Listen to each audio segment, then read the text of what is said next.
Did you miss us?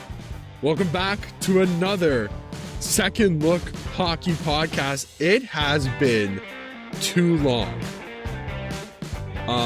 It's been 2 months?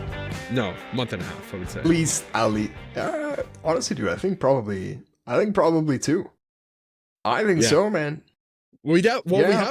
It's been so long that we can't nail it down. We have an episode locked in the vault right now. I don't know if that thing's ever going to see the light of day. So upset that we couldn't get that one to get through, but it is the way that she goes sometimes. It was an Eastern or Western Conference free agency review, and I couldn't tell you which one. That's how long it's been again. I don't know. What I'm trying to think of shows other than The Guy Who Lives in a Pineapple Under the Sea with a lost episode. An episode about a lost episode. Is there any, Dave? I'm sorry. You know I'm not the cultured one here. So. Yeah. Anyways, that's our version of that episode. Mm-hmm. It will not see the light of day. It's still stuck in the void. It's vaulted, yeah. If you remember what the other show was before that, if you're like, hey, where's part 2 to this? No, you don't. On that note, though, dude, it's been a while. Do we kind of want to go through what's been going on in our lives quickly before we jump into the bulk and the meat and potatoes of what we got going on? Yeah. Let's give it a 5-minute appetizer for everyone before, like you said, we get into the entree. I mean, dude, it's been a hell of a summer from a sports perspective. The Jays have carried us, the boys of summer, right? And listen, like, this has been fantastic in Toronto, and for us who are obviously dialed in on sports. I would be lying if I didn't say all sports are kind of just a vehicle that takes me back towards the hockey season. But my God, what a vehicle the Jays have been this year. Like, just an absolute pimped out ride. Listen, bumpy roads at some points, some very recent. But man, we made it to the first destination, right? We got out of the regular season. We have a postseason ahead of us. And I'm thrilled for that ride. And really, that's been my whole summer, Dave. I'm really not kidding you when I say that. How about you, man? Listen, I'm not surprised knowing your schedule. I'm not surprised it was consumed by a lot of baseball. And I know that you're not baseball first guy. Obviously, we're doing a hockey podcast. I'm not. Like, I think anybody I would say I'm baseball second, though. Yeah, that's what I was about to say. I know baseball is very, very high on your list. I would put baseball as my 3. I would say I do love my soccer. Obviously, hockey's our number 1. We're quite literally doing a hockey podcast right now. But when the Jays are good and soccer's not doing so well, baseball quickly becomes the number 2, I think, in my mind. And soccer has not been going well for Man United to start the year. So I'm all in on the Jays train right now. And then, hopefully that carries into the start of the Leaf season. And then we can kind of enjoy the rest of the hockey season as that goes on. Yeah. But dude, the last time I saw you, I wanted to make the joke, but we never had the time. Like, I had a nice tan. I did travel a little bit. I went to Italy. I got a little bit of color, and now I completely lost that color within the span of like a month and a half. Like, I went from sun every day to no sun at all. Listen, man, thoroughly jealous, dude. And hey, I think that just gives you another reason to go back. You gotta go frequent enough to keep the tan going for most of the year. That's all there is to it. But okay, right. When it comes to that trip, I do want to know. I always ask this. I think most people do ask this when someone gets back from a trip. I just want to know, what was the singular best food item you ate? Let me put it into my imagination. I want to be able to picture it. What was it? Okay, so I had in the motherland. I should have sent you these pictures, but I did a very good job of keeping track of what I ate throughout the trip. Nice. It's so tough. I had an insane amount of fish, especially where we were staying. We were like more south and on the coastline. So, I'll tell you this. I don't know if it was the best, but it was the most unique thing I had. So we were staying in Calabria in a town called Sheila. It's about an hour away from Tropea, which is like the big tourist spot in Calabria. One of the big tourist spots in Calabria. I've been. Beautiful. Went there Shout out Tropea. as well. Yeah. But okay. Sheila, and other places as well, but Sheila was very, very known for, or is very, very known for its swordfish cuisine that they have. So pesce Okay. spada in Sheila was everywhere. You go along the beaches when they have like their beachfront huts, the little lidos that they've got, everybody's serving pesce spada, swordfish. So obviously we're like, I'm not, picky eater at all. I want to try new things when I can. So I'm like, okay, like what could this be? And I would honestly say it's not a fishy. Personally, it didn't taste like a very fishy fish to me. And you can kind of put whatever you want on it. So like I found like a nice blend of like pesto with Tropea makes very, very good onions. Those like they're sweet onions. So I had a sandwich that was calabrese peppers, um some like cheese, like a mozzarella almost type cheese, like a fior di latte, the pesce spada, a little bit of pesto, tomatoes, and did I say the tropea onions, the sweet purple onions? Yeah. That on a panini, dude. I had that for a week straight. It was That's the thing, man, delicious. is when you find the one thing where you're like, this hits the spot. Honestly, Mhm. dude, you have to do it for a week straight, because when's the next time? When's the next time? Right? So, Great. hey It man, was, listen, yeah. yeah, I can tell. That was a very descriptive description. It's got me hungry. So I'm gonna eat right after we're done here. This is about me and Dave basically could have recorded a podcast before this podcast, and we've been talking since about dinner time. I don't know if Dave got his dinner in, but I did. haven't. By my choice. Listen, by my choice. Okay, good. By my own choice. Like, I'm not blaming anybody here, but that successfully got me riled up to eat after this. But I am hungry for some hockey content. If you are, Yeah, I was just gonna say, ready to chow down on some hockey instead first. let's do it. That's our main course, and then you get your dessert after and actually eating food. Yeah. That's exactly right. So I guess on that note, we'll start with the most fresh, the most recent news. Speaking of, let's go to our food references. Obviously, you want something the most fresh. Kirill Kaprizov finally puts an end to like the 2 weeks of uncertainty to his future if he was going to head into this new season without a new extension in place. He finally does, signs for $136 million over the next 8 seasons, which comes out to roughly about $17 million in annual average value. Christian, and that $136 million, need I tell you, is that is the largest contract in terms of money given out in NHL history. I think the 17 million as well. At the very least in the cap era. So yeah, there's that.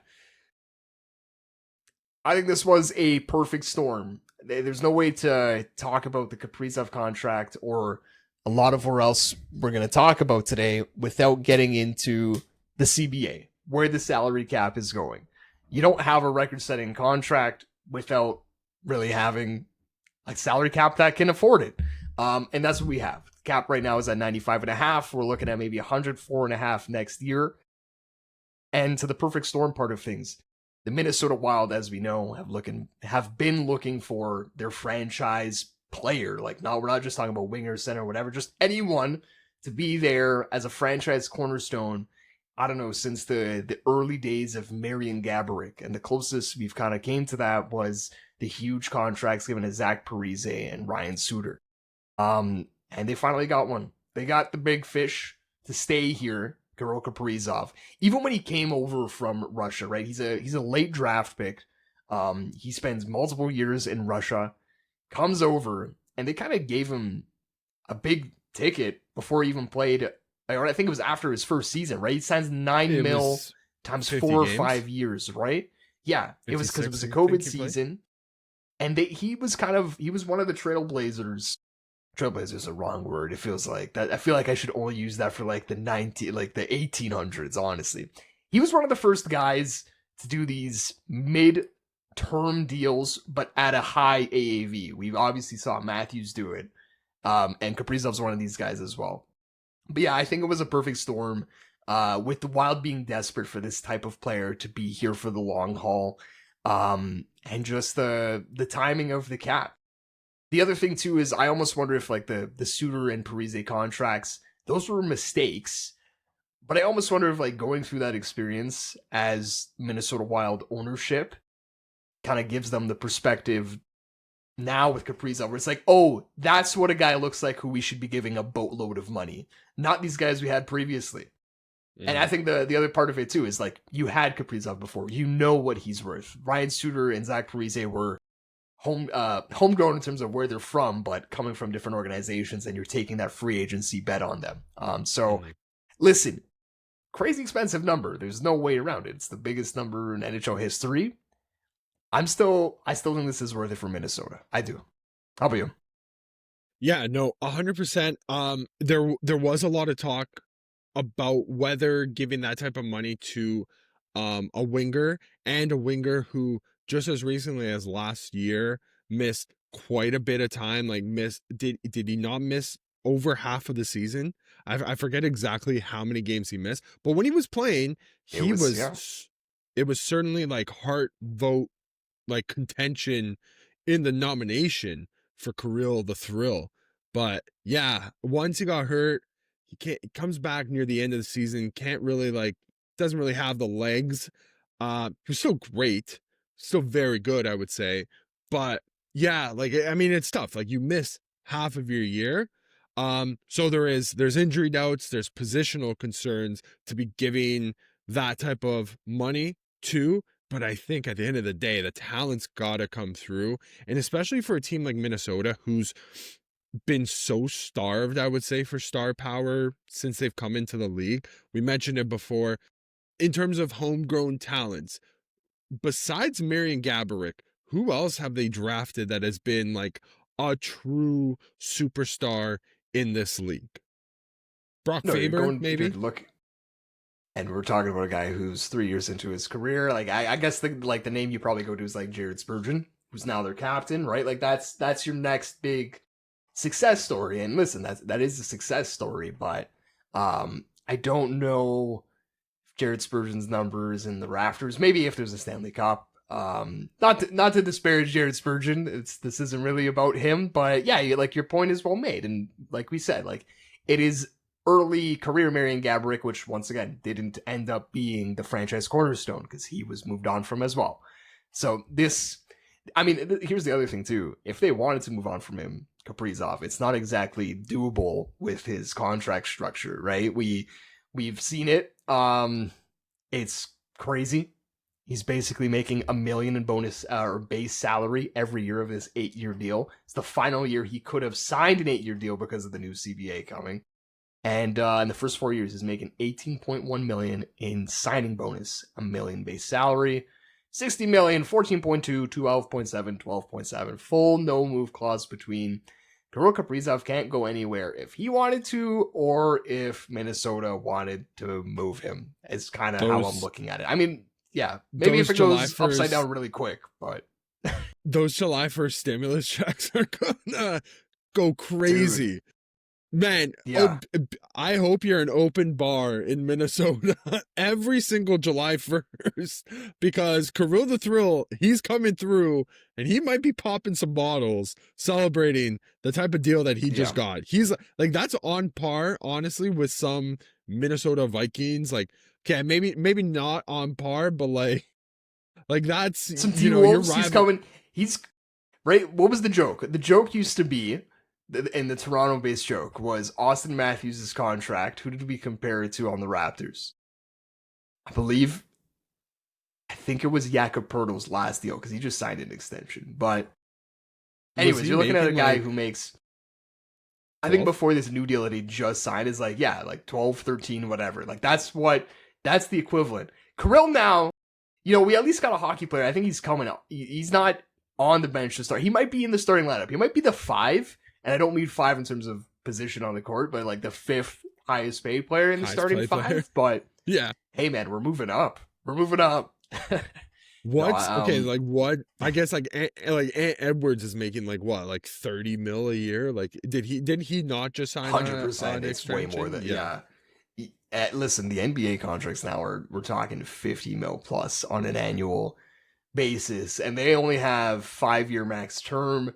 So even a 50 times 5 is 250 million, almost double what Kirill is getting here total on 8 year terms. So yeah, yeah, yeah, listen, it's a one of a kind scenario because I do think Minnesota kind of they put themselves in this spot with a lot of the public comments that were made, not only by the GM but by owner Craig Leopold. Right? They basically made it known a year out from, or a year before now, that this is what they were willing to do in terms of making him the highest paid. I think they use the phrasing highest paid winger, but I would be lying if I also didn't think they'd be willing to go to this extent. Even 16 million, which is what the deal was that he turned down, what, a couple weeks ago now, maybe 3 weeks ago, very start of September, would have made him highest paid player in the league.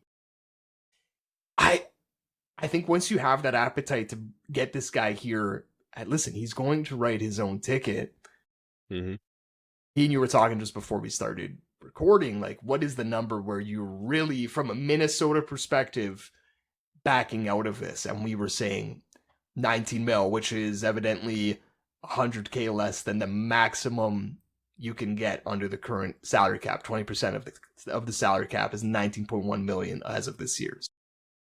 Yeah, it's a deal that I don't think, like, I don't think it'll be eclipsed this year, and we'll Yeah. talk about the one guy who can, McDavid, but Mm-hmm. I don't know if he's going that high, depending on what he wants to do.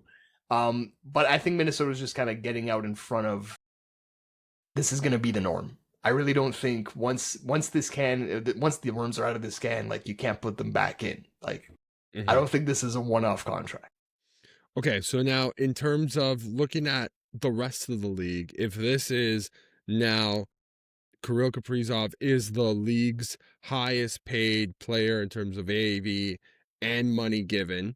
Maybe we don't look at the total money given, but in terms of AAV, do you have an idea of anybody in the next coming couple of years? And I know we can talk about a player who's in this sphere, but it doesn't have to just be with this one guy. It could be anybody else who's coming up in the next, like, coming 2 seasons, let's say 3 seasons max, where we could see that person eclipsing 17 mil a season. Off the dome, I'd have to look at who's up past this year, but we know that, like, for example, Kyle Connor is this season, and yeah, like, I don't know if he's getting to that range. I don't think Winnipeg is going to have the appetite to want to do that number. But the reality is, like, just cap percentage, right? Which is that's always what players are going to point to in negotiations, and teams are just going to look at the raw number when they're doing just comps with players in negotiations. Mm-hmm.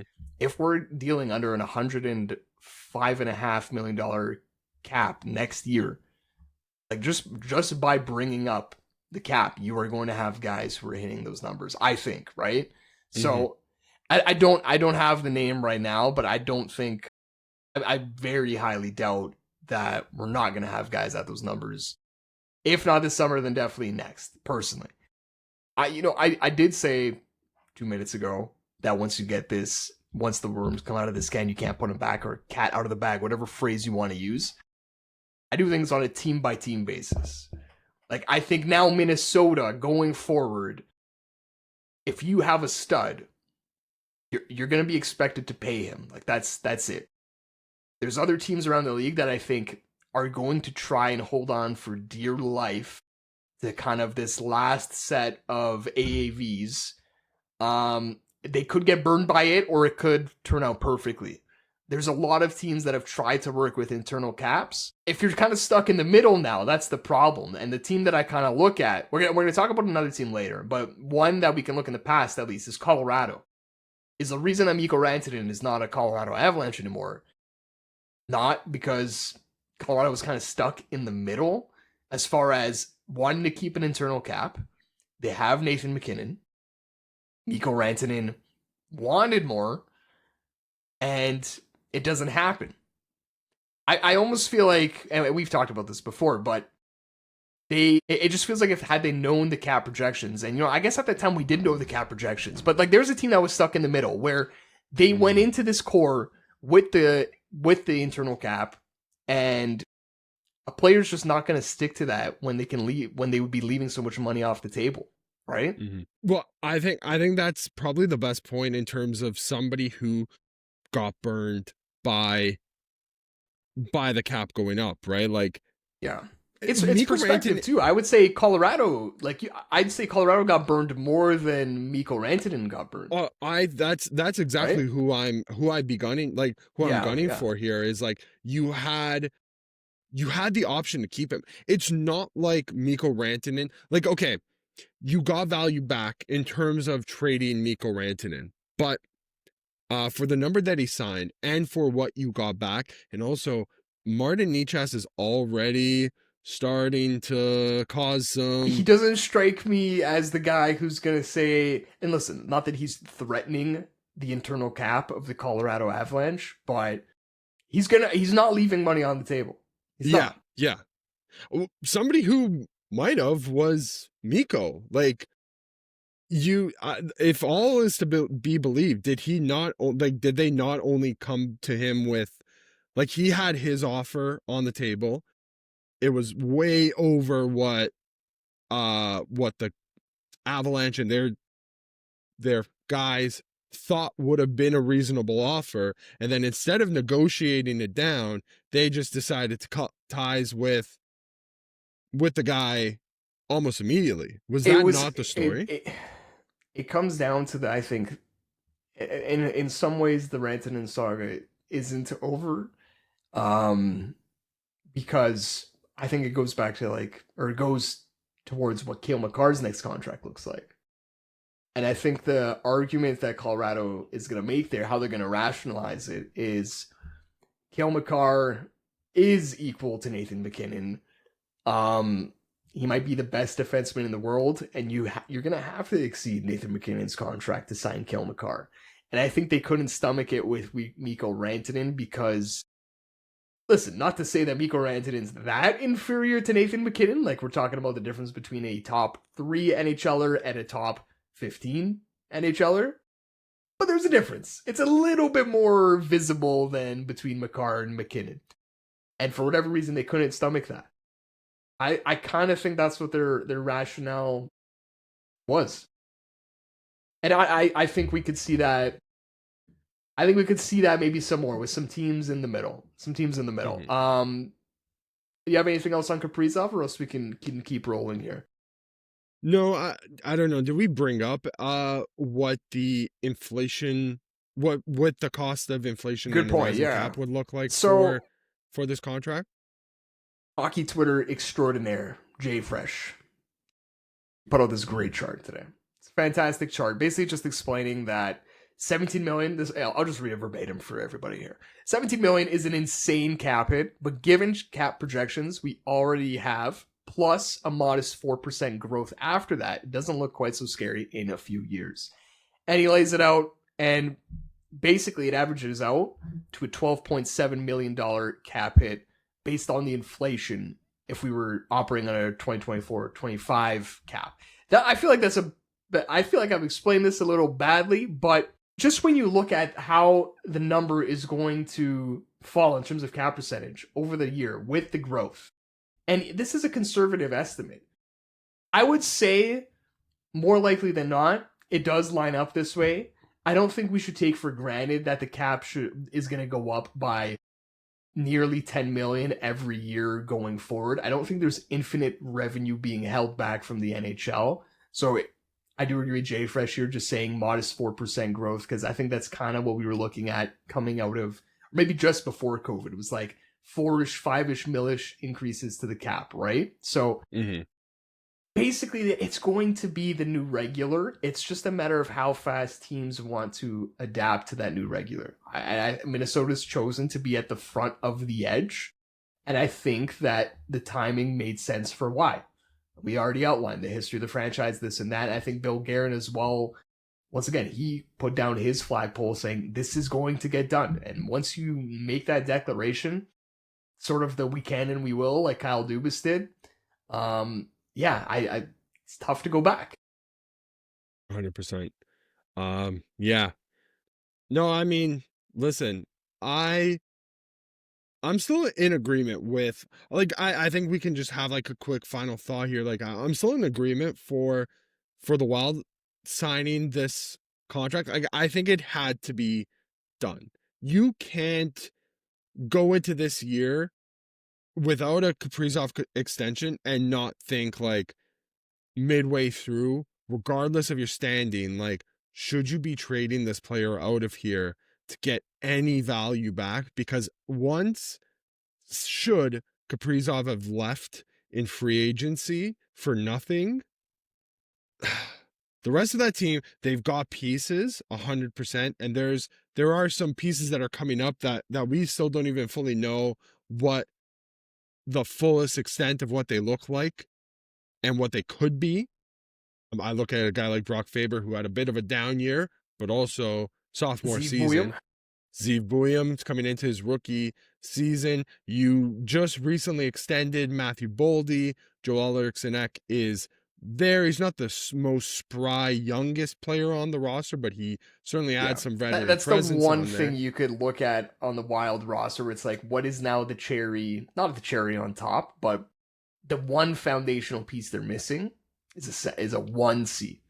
Yeah, true. The good thing is, right, they might have two C's, depending on how you feel about Marco Rossi, right? So if you have Eriksson and Rossi, you feel decent, but that's now the piece that they're missing, which, yeah, with the Kaprizov contract, maybe it's harder to fit in, but you know what? Yeah. This team was always going to be there. Like, what is the Minnesota Wild's identity? And it's Kirill Kaprizov, right? Like, however Kirill Kaprizov does, that is also what the Minnesota Wild do. You know what I mean? Like, he dictates how that team is going to look. He's the franchise, right? He is the franchise. Yeah. And unfortunately, whether you agree with the type of money that they had to shell out for Kaprizov, that is the type of money that the face of the franchise and the guy that's going to be carrying you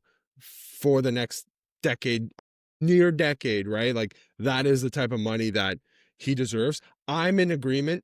I wouldn't say, I'm not going to go so far to say like, what a fleece, what a great contract. Like, I don't think you can, being the highest paid player in the league and surpassing that number by a few million, right?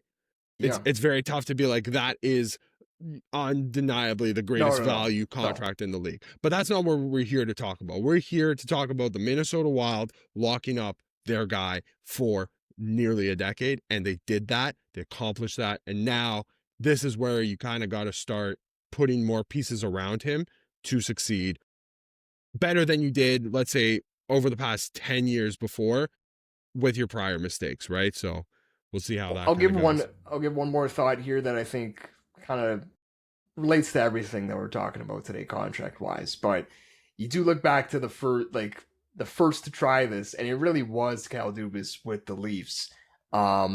And we can talk about the COVID and flat cap, this and that. We can and we will, like I mentioned.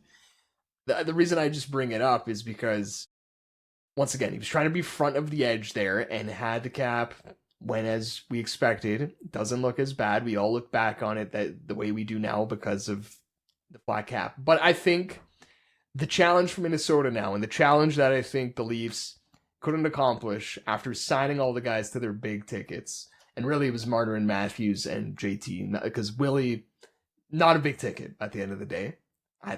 Or not compared to like to what it ended up becoming. Yeah, I'm of the belief when it comes to that Toronto team and relating to Minnesota, I really do think there's a way to win when you pay your best players the money that is kind of representative of their value. It's hitting on that middle tier. And I think with Dubas, we saw that he was good at hitting at that low tier, right? Like bringing in Michael Bunting on those ones, right? Like those types of deals. But when we look right now at Florida, and right, they're just the flavor of the year. But if you want to look at Vegas, Tampa the year Bay. before them, Tampa, they hit on guys in that middle tier, right? Talk about Tampa Bay. How many big goals have guys like Nick Paul, Anthony Cirelli, guys that they like Palat, Hagel, Hagel's a great example because he's a guy they brought in. He was making $1.5 million from Blackhawks. He has his semi-breakout year. They take the bet on him and give him, I think his deal was like what, $6 or $7 million. It's under that 7. is definitely yeah. That is the middle tier now, and he is not a middle tier player. He is firmly in their core. Okay, like that's Willie. Willie is the one hit there, but once again, you look at Florida, Anton Lundell. Evan Rodriguez is making 3 something, right? Like Brad Marchand inherited from the Bruins and his low ticket, whatever. But Aaron Ekblad's last contract, it's a Brandon Montour before he left for Seattle. All of these numbers are in that middle tier, and they're getting the excess value out of them. And I think that's what we realized is it's one thing to get maybe 1 or 2 mil extra out of the league minimum guys, like the Leafs got that out of Max Pacioretty last year. But it's truly about getting commensurate value out of the $3 million to $6.5 million guys. Kerfoot, for example, was a guy that they tried, and what did we get out of Kerfoot? He was making 3.4. That's exact value he gave you. Was a $3.4 million player. I look back to the matching, or not matching, but like the near identical three and change $3 million deals given out to Andreas Janssen and Kasperi Kapanen. Yeah. Right? Kasperi Kapanen now they were all the same summer. Is Kasperi Kapanen's now having a new lease on life on Edmonton. Good for him. Didn't really play like contract? $3 million, or played just at the $3 million range. Where is Andreas Janssen right now, right? Like, he's the guy that everybody was like, look at, could you, like, just wait for the excess value to come for him? It's 5 years now. I'm still waiting. Haven't seen any of that. So yeah, no, 100%. It's more in terms of how do you build out the rest of the team, learn from the mistakes that Kyle Dubas made. I think also learning how to pivot quicker is something that both Kyle Dubas and maybe at a larger part for a conversation for another day, Brendan Shanahan didn't want to do with the team, even when they were put in positions where they could potentially have an out. You look at Jared McMahon, bro. That's I was gonna say like not to say like they would have traded somebody like Mitch Marner, but you had the out 2022, 23 after the second round. After you lose in the second round, you have the chance to pivot and whether you want Kyle Dubas as your guy or not, and you decide to go with the core and not back Kyle Dubas, who potentially could change the course of the team, maybe for the better, potentially for the worse. Yeah, who knows? Even then, but you don't even give him the chance, right? Yeah, and even then, like, there was still the ability for Brendan Shanahan, who was there before he hired Kyle Dubas. He could have let go of Kyle Dubas and still pivoted from the core, and didn't do that, right? There was, right. So twice he could have pivoted, and so Bill Guerin, all this to say, get ready to trade Brock Faber in 4 years. Yeah, get ready, buddy. I think Brock Faber, I think he is already locked up here. He is, yeah. Right, and so there's an example, right, where it's like, and they are bets, because you want to know a team who's kind of tried it is Buffalo, and hasn't really worked. So listen, there's no surefire strategy here, but that's just an observation I've made where I just feel like it's less about that low tier and hitting on the value of those guys and more that middle tier and getting that basically star value out of them. Minnesota has that capability. Matt Boldy's on a 7 mil, 7 flat, or that's what he had signed when it was at that extension when it started. So it's kind of hitting on those That's types, right? there's your Yeah. number one piece in terms of hitting on excess value, because I would imagine Matthew Boldy in 3 years is more like a $10 million player than a $7 million player, and you just kind of have to hope that you can also then find other guys in that range. 100%. Yeah, no, you're right. Anyways, speaking of other teams' number one options, Do you want to talk about the if you wanna number go. one option? The number one? Yeah, you know what? Let's go. Let's get some Canadian content here. Let's talk about the talk of the country as we enter the season. Yeah, so I guess, can we say we're officially on McDavid watch? Are we gonna have helicopters following Connor McDavid around like we had Kawhi Leonard followed around? Does Connor McDavid have a no-show $50 million deal with a tree planting company? Maybe that's the question. Maybe if those are in common, maybe. No, I'm kidding. Yeah. Well, I mean, he might Yeah, have one listen, in like dude. in an oil company out there, I would assume, right? Like, Dude, gonna have hey, some listen, money man, there tucked was, away. I mean, I want to say like maybe 7, 8 years ago, every other commercial on TV watching sports I felt was come to the oil sands or whatever. So Is in hey, Alberta. maybe that coincides with McDavid's original $12.5 million ×8 deal, right? So hey. They should have just used Anyways, him for the commercial. Visit Alberta and see yeah. the one natural wonder of the hockey world, right? The oil sands and Connor McDavid. Yeah, not to rehash the entire Connor McDavid saga to this point in the summer that me and Dave have been gone, but the freshest stuff that we have to work with is from that Elliot Friedman and Cal Bukowski's 32 Thoughts interview. They dropped it the day of Oilers Media Day. A lot of teams Media Day. Leafs Media Day was also that morning.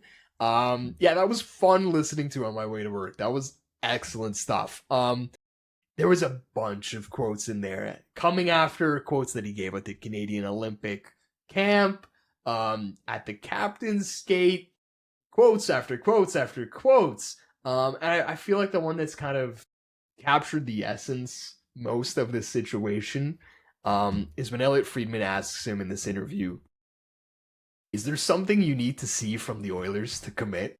And McDavid's response is, that's a good question. What do I need to see? I guess the answer is nothing. You know what? I shouldn't put this type of tone on it because he gives it pretty deadpan in McDavid fashion. So take that as you will. But he goes on. All the pieces are here for 2025-26. It's going to be a feeling. When the time's right, the moment's right, it will just be a feeling. That's the quote that for me sums up how I feel about this McDavid situation. He's given nothing to Oilers fans to grasp onto, not a kernel of hope, I feel, with all of the quotes he's given this summer. Are you in agreement there? Is there something you can point to that makes you say, if you had to put yourselves in the shoes of an Oilers fan and you see interview after interview, is there something that he's said that makes you say, okay, you know what? I feel good. No, but I also feel like that is the best outcome for Oilers fans, whether they, and they definitely don't like it. Like, obviously you're stuck in limbo here, right? I think it might be better for Connor McDavid to kind of just say nothing, do nothing, and give nobody nothing, so that the decision, whether it's for the good of Oilers fans or not, it kind of absolves him in a way. And it might also absolve Oilers fans and I wouldn't say like completely, like, okay, think back to the summer of 2018. John Tavares is a free agent. And this is after a full year of not outwardly committing to the Islanders, but there was an inkling, there was kernels here and there saying that he was going to remain on Long Island. And guess what he did? He went home and will forever be known as Toronto's pajama boy, right?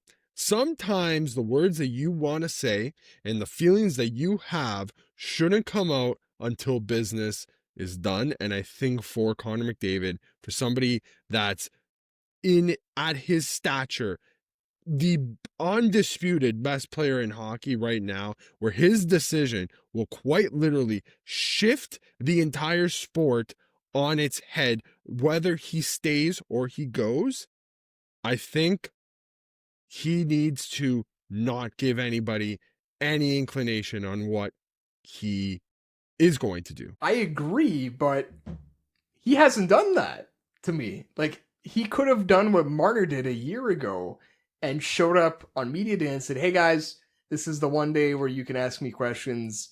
And then after that, I'm never talking about it again. And he's chosen not to do that. I don't really know if he can really go back on that now and shut this down. He's kind of, maybe committed to the wrong word, but he's, as far as we know, is kind of just been open to taking the questions as is. He's basically said, if you can't play hockey with this distraction, then that's a problem. Not in like that condescending of a way, but he basically said, like, this is part of it. So buckle up. He doesn't plan for it to be a distraction. He says it won't be a distraction for the team. I take him at face value when he says it won't be a distraction for himself.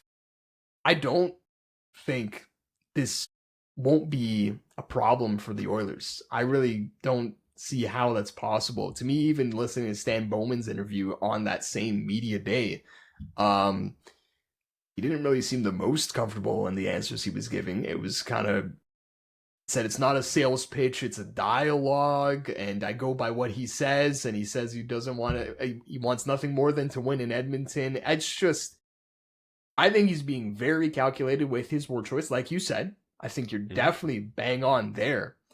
But I wouldn't say, I think you're alluding to this too. Oilers fans, maybe this is saving their conscience until it happens.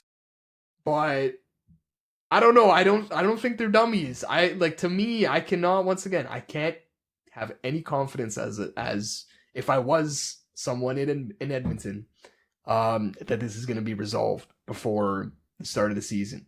We did see, I forget who it was that put it out. Someone put this out recently that we have a deadline related to the CBA as far as contracts that can be signed with deferred money that comes up within a week max. I don't know the exact date, but that's of October. I think so. It might be Monday. Yeah. Don't quote me, but once again, that's coming up very, very soon here. Might be relevant to the McDavid situation, might not. See, okay, here's another aspect to this. Do you think he has his mind made up? Like, and when you reference the JT stuff, because you know what, looking back on it, I think he probably did have his mind made up earlier than he let on. Earlier than JT let on. That he was. I don't know if it was. Yeah, I don't know if it was like training camp 2017, or if it was probably maybe some point through the season, right? Like maybe I think after it was closer deadline. To like summer 2018. Honestly, probably closer to the end of the year. Yeah. So at this point in time, like, do you think McDavid kind of has it all drawn up, or do you think this is still something that is in flux? I think it's more in flux. I think it's closer to, I still think he wants to stay. I haven't, for as much as what he's said so far, I still haven't heard an outward, like, oh, he is completely, like, this is, I think the rope is still there. It's still tied. And there is a way to kind of get the chasm between the two parties into, like, back into the station. You know what I mean? Yeah. Yeah. I don't think it's fully, like, disconnected. I personally, I'm just erring on the side of, and I don't want to sound like, you know, I'm rooting for Oilers fans here, because I'm truly not. I would love to see maximum chaos here. I fully can't believe that he's made his mind up already and being like, I got to get out of here, especially with how close he's been over the last 2 years. And this is my thought. You made it to back-to-back Stanley Cup finals. You've been so close, like gut-wrenchingly close in the first year, and less close in the second year, I would say, from dethroning a modern NHL dynasty. Where can Connor go right now that will assure him getting a Stanley Cup and also the type of money that he wants, better than the place where he's quite like so close to doing it with? I'm actually going to do this exercise now because I've told myself through the summer that I would do it, where I literally go team by team and insert Connor McDavid on them. I'll do it at the max. I'll do it at 20%. We'll throw him on a $19.1 million AAV. We'll do that for next year's cap. I'll go through it team by team because, and once again, I haven't done this already, but I really do feel like the number's bigger than we think. I kind of do. I think which team would use, I think any team would and could use Connor McDavid. Definitely, but I think the teams where what you kind of have to do is you take the Edmonton Oilers roster as is, you take a roster that he would sign within free agency, and listen, not everyone can fit in McDavid on 19.1 million without making subtractions or trading an RFA who's up for a new deal. So you basically cut out the least amount of fat that you need to sign him. I'll do that because I'm honestly very curious, because I think this matters. Like this has got to be what he's doing, right? Yeah, somebody's got to have done it. It's a great right? question. Yeah. 100%. So I get the feeling going into this that if I'm doing a little bit of science here, I'm writing my hypothesis. I'm saying that the number is bigger than we think. In terms of teams that plopping Connor McDavid onto, cutting out the fat that you would need to fit him in, looks better than we think the Oilers roster is. Not every team has a Draisaitl, but a lot of teams have better than the Stuart Skinner and Calvert Picker duo, the defenseman behind Evan Bouchard and Matthias Ekholm, the depth behind the top six that is the Oilers. I will say this, the one team I will cross off right away in terms of he cannot, because this team would be better with McDavid, but he cannot go there, is the Florida Panthers. He cannot sign there. It's simply not allowed. And I say that not from that would, I say that from, I'm not saying that from this would be unfair, that team would be too good perspective. I say that from I will lose all respect for Connor McDavid perspective. Would you not? I'm sorry, that. I brought this up before the summer about Mitch Marner going to Florida, which never came to be, right? It wasn't a thing. God. Yeah, so that is KD. That would be the KD, way worse than actual KD. And how much crap did KD get for what he did? He still gets it to this day. Exactly. His legacy is forever. He won twice as a finals MVP, and we still get on this guy.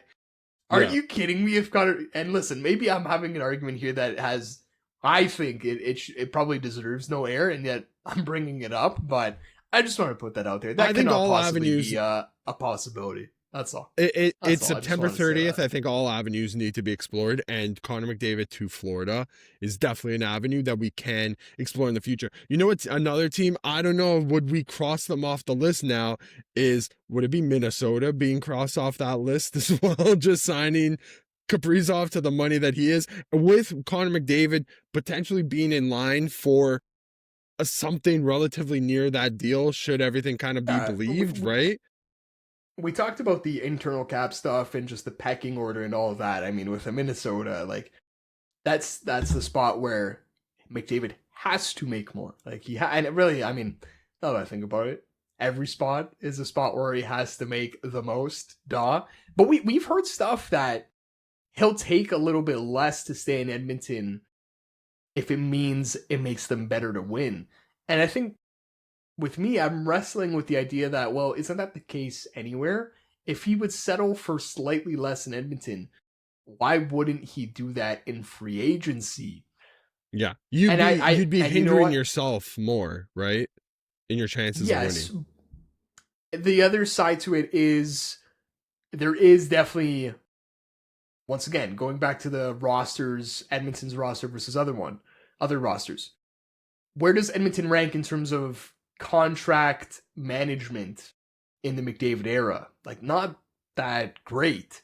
And so if there's teams out there, Minnesota with the Kaprizov contract in there now, I don't know where they fit there, but a team that we'll talk about because they just signed another guy to another sweet ticket deal. Anaheim, for example. Right now, fantastic contract management, right? They could afford to take him at that huge ticket in free agency, right? They don't necessarily have to ask him to take less like he would to stay in Edmonton. So I guess it is, I kind of understand why he would only take less to stay in Edmonton. At the same time, though, I don't, because that benefit should apply to every team trying to sign you. So I don't know. That's something I'm wrestling with. Do you think he signs before basically probably our next pod? Like, our next pod will probably be right within the week, puck drop on the season, right? So I do have a question. Does the Kaprizov signing factor into anything? Like, does that move any sort of needle? So. I don't think so. Personally, I don't know what him at 16 or him at 17 has much to do with the McDavid number, because once again, like, the ball is totally in his court in all respects. If he thought before that he wanted to take less, I don't know if the Kaprizov deal really, he could have got that to begin with, I think, right? McDavid can quite literally ask for whatever he wants. He could do 19. He could say right? Supermax 19.1 right now, times that by 8. He could sign the blank check here. How many teams, and if you did a survey, 32 teams, honestly, the Athletic did like their player poll. They should do like a GM poll and say, if McDavid in free agency asked for the max contract, would you give it to him? I'd be very curious if GMs took it seriously, how many would say yes? No, I would want to know who would say no, because I think we're gonna get that's true too. 28 to 29 yeses. Yeah. It would be. I feel like there's one or two that's just like, no, that contract is way too much. Yeah, I was gonna say Lou Lamoriello, but he's not a GM anymore. He is not a GM anymore. Thank God for that, because Lou, you are dead wrong. Like, you're wrong. You would want. Lou, you're lying to yourself. Actually, you know what? At the same time, this is the same guy who signed the Ilya Kovalchuk contract. So maybe he did do that. He did do that. Wrong, right? But maybe he got burnt by that once. But I mean, Ilya Kovalchuk and Connor McDavid are definitely not in the same stratosphere. So I think the phrase, instead of him getting burned by that one, I think he tried to burn whoever had a problem with that is more likely. He tried to burn them. I get it, because he gave them cement shoes. I got it. Miss you, Lou. I don't. We can. My last question though for you before maybe we jump off is, what would your level of panic be if you were an Oilers fan right now? I think I've kind of demonstrated that for me, it would be pretty high. Like, I'm at an 8, because I don't know what's going to materially change this year. That's going to have him change his mind one way or another. And let's maybe play through like the different scenarios in terms of, do you think how the Oilers do this year has a factor on this? Like, he's said multiple times, he's like, in this quote about the feeling, it's just going to be a feeling. He says, there's nothing I need to see because all the pieces are here for 2025 to win a cup. Yeah, so it's like, if that's the case, why haven't you signed there, buddy? Then yeah, and well, I almost just think too, it's like, to me, he also leaves the door open for a reality where he wins the cup and still goes. Like, I don't know if a cup keeps him there guaranteed. Maybe there is a world where the Oilers look like world beaters. They just cruise to the final, and it's just a night and day difference. Like, they just look like far beyond the best team, and he says, you know what? We can really do this year after year after year. But I think that's more pie in the sky than it is reality. Can they get back to a third final? Sure. I don't know if it's going to be results based though. I unless Stan Bowman, like, I think this is more likely. Like, do we see changes to the roster during the year? Could that change his mind? We always look at the goaltending, but yeah, I mean, there's more holes than I think than like the basic answer is obviously, yeah, like Stuart Skinner's probably not up to snuff, but I think if you find another potential option to play alongside him over somebody like a Calvin Pickard, who I thought was fine in his own right. Yeah. But yeah, then you look at that defense past Evan Bouchard, who, some nights just does not play defense at all. But yeah, you know how good he is offensively, right? But that's kind of not fully what they're paying you for, Evan. Like, they kind of need you to This is see, help here's him out here's a the little thing bit. though, Dave. If we're like if you're doing the cardinal sins committed by the Oilers, Bouchard falls underneath Darnell Nurse. Yeah, that's Th- the most yeah, glaring that's thing. And yeah. also, let's also not forget some of the subtractions that they made in this offseason. Like, Corey Perry's in LA, right? Like, that's a division rival. Vander Kane's in Vancouver, another division rival.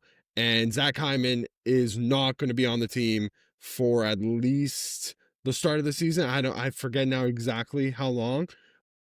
For Zach Hyman as well, like, that's not somebody who's getting younger, and with the style of game that he plays, like, who knows what type of player he looks like when he comes back. So just those three alone to start the year, like, Corey Perry was arguably one of the Oilers' best players in the last two cup runs, at least in the last year's cup run.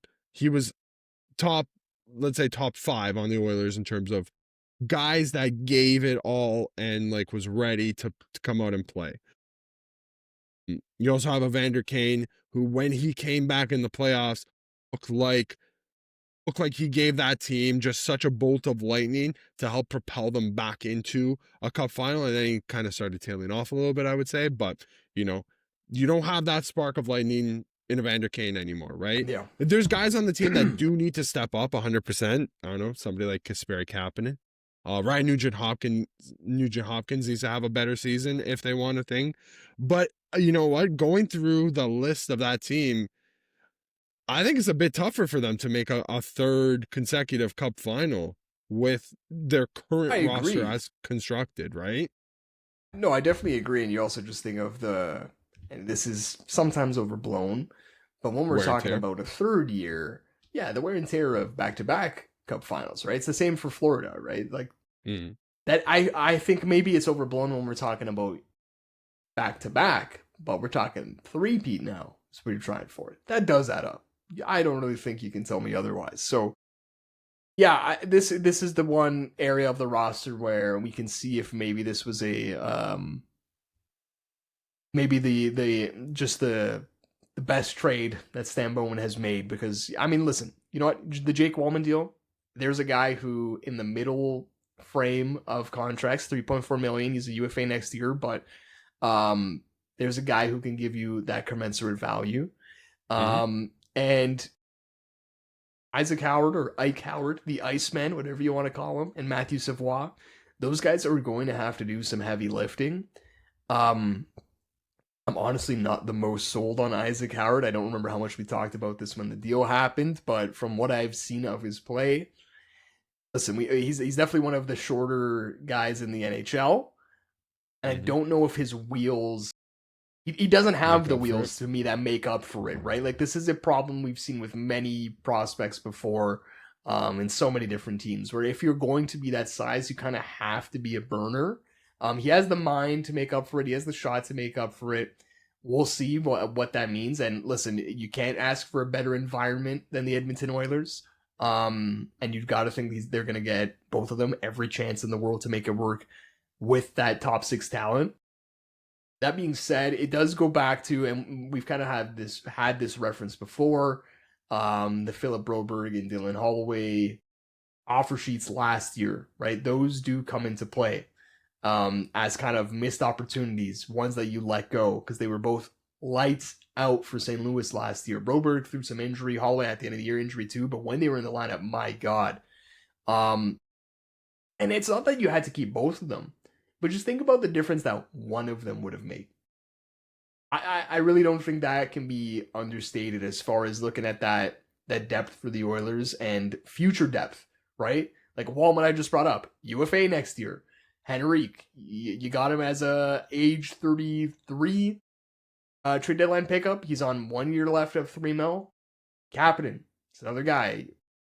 Career revival. Like, these are not built for the future guys. Mm-hmm.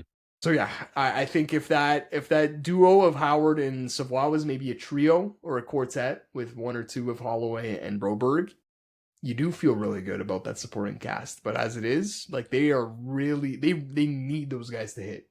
If they don't hit, it's Draisaitl, McDavid, Hyman, Nugent Hopkins, and no one else. It's Mangiapane and Frederick are the next two guys up. Oof. Frederick's not going anywhere. Trent Frederick is there until the end of time, apparently. So yeah.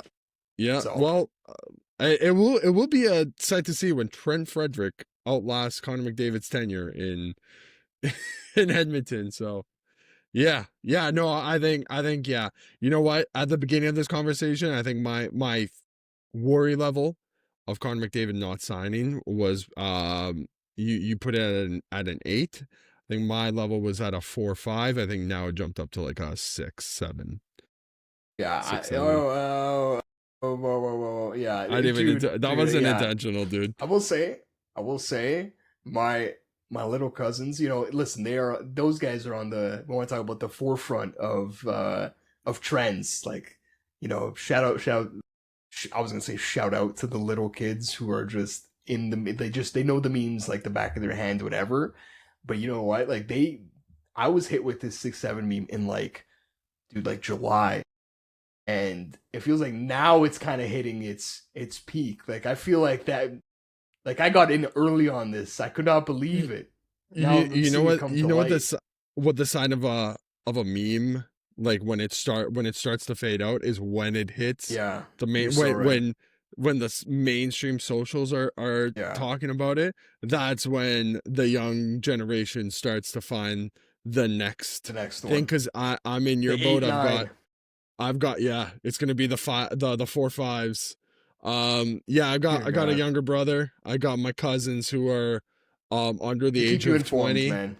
Right, yeah, they definitely keep me in the loop because I think we can officially say we are in Unk. So I'm unk and chopped, I think, if I'm not mistaken. As the kids would say, I'm unk and chopped. All the adjectives, bro. All the adjectives. Yeah. I don't have Riz in Ohio, Skibbity Toilet with Livy Dunn, Ohio. So yeah, I don't. Dear God. Dear God. All right. Any other McDavid thoughts from you? Dude.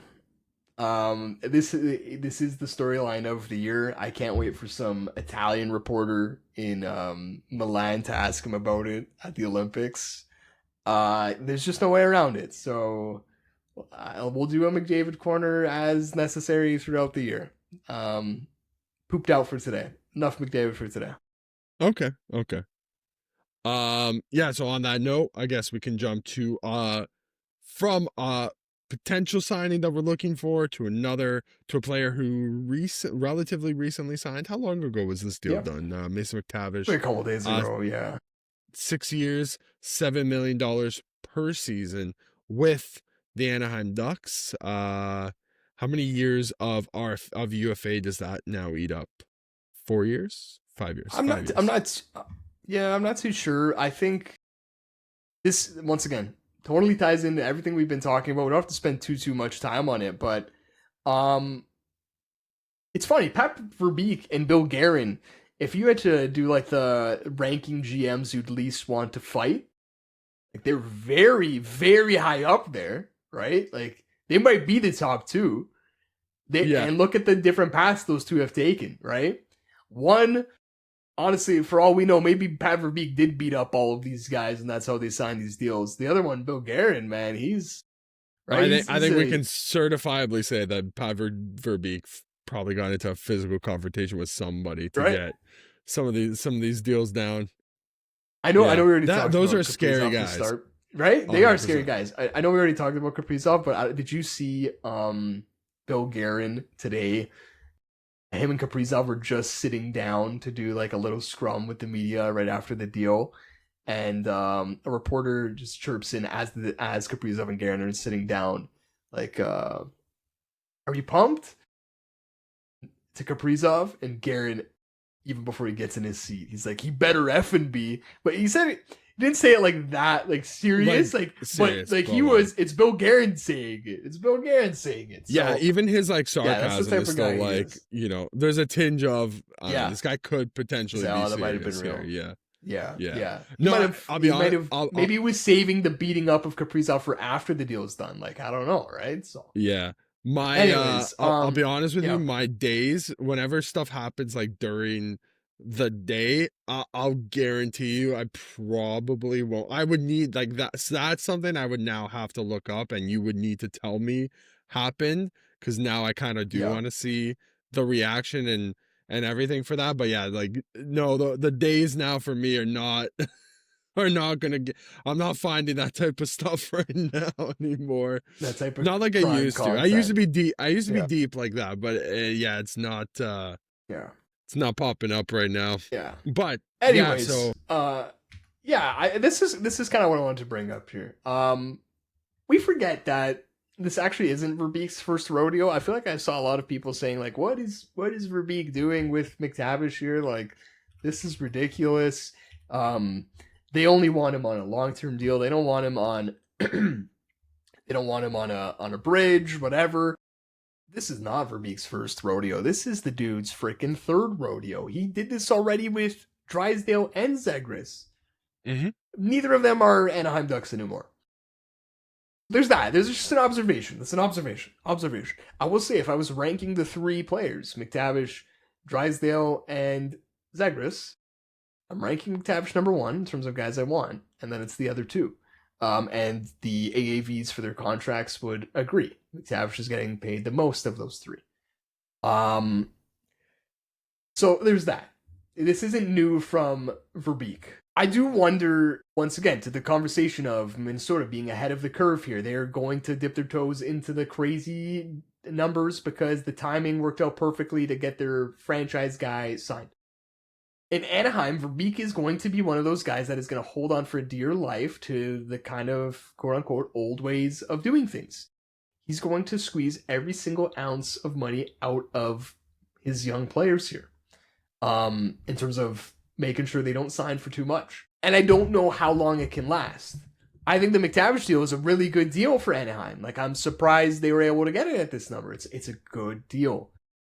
Can he really do this a fourth time, a fifth time, a sixth time?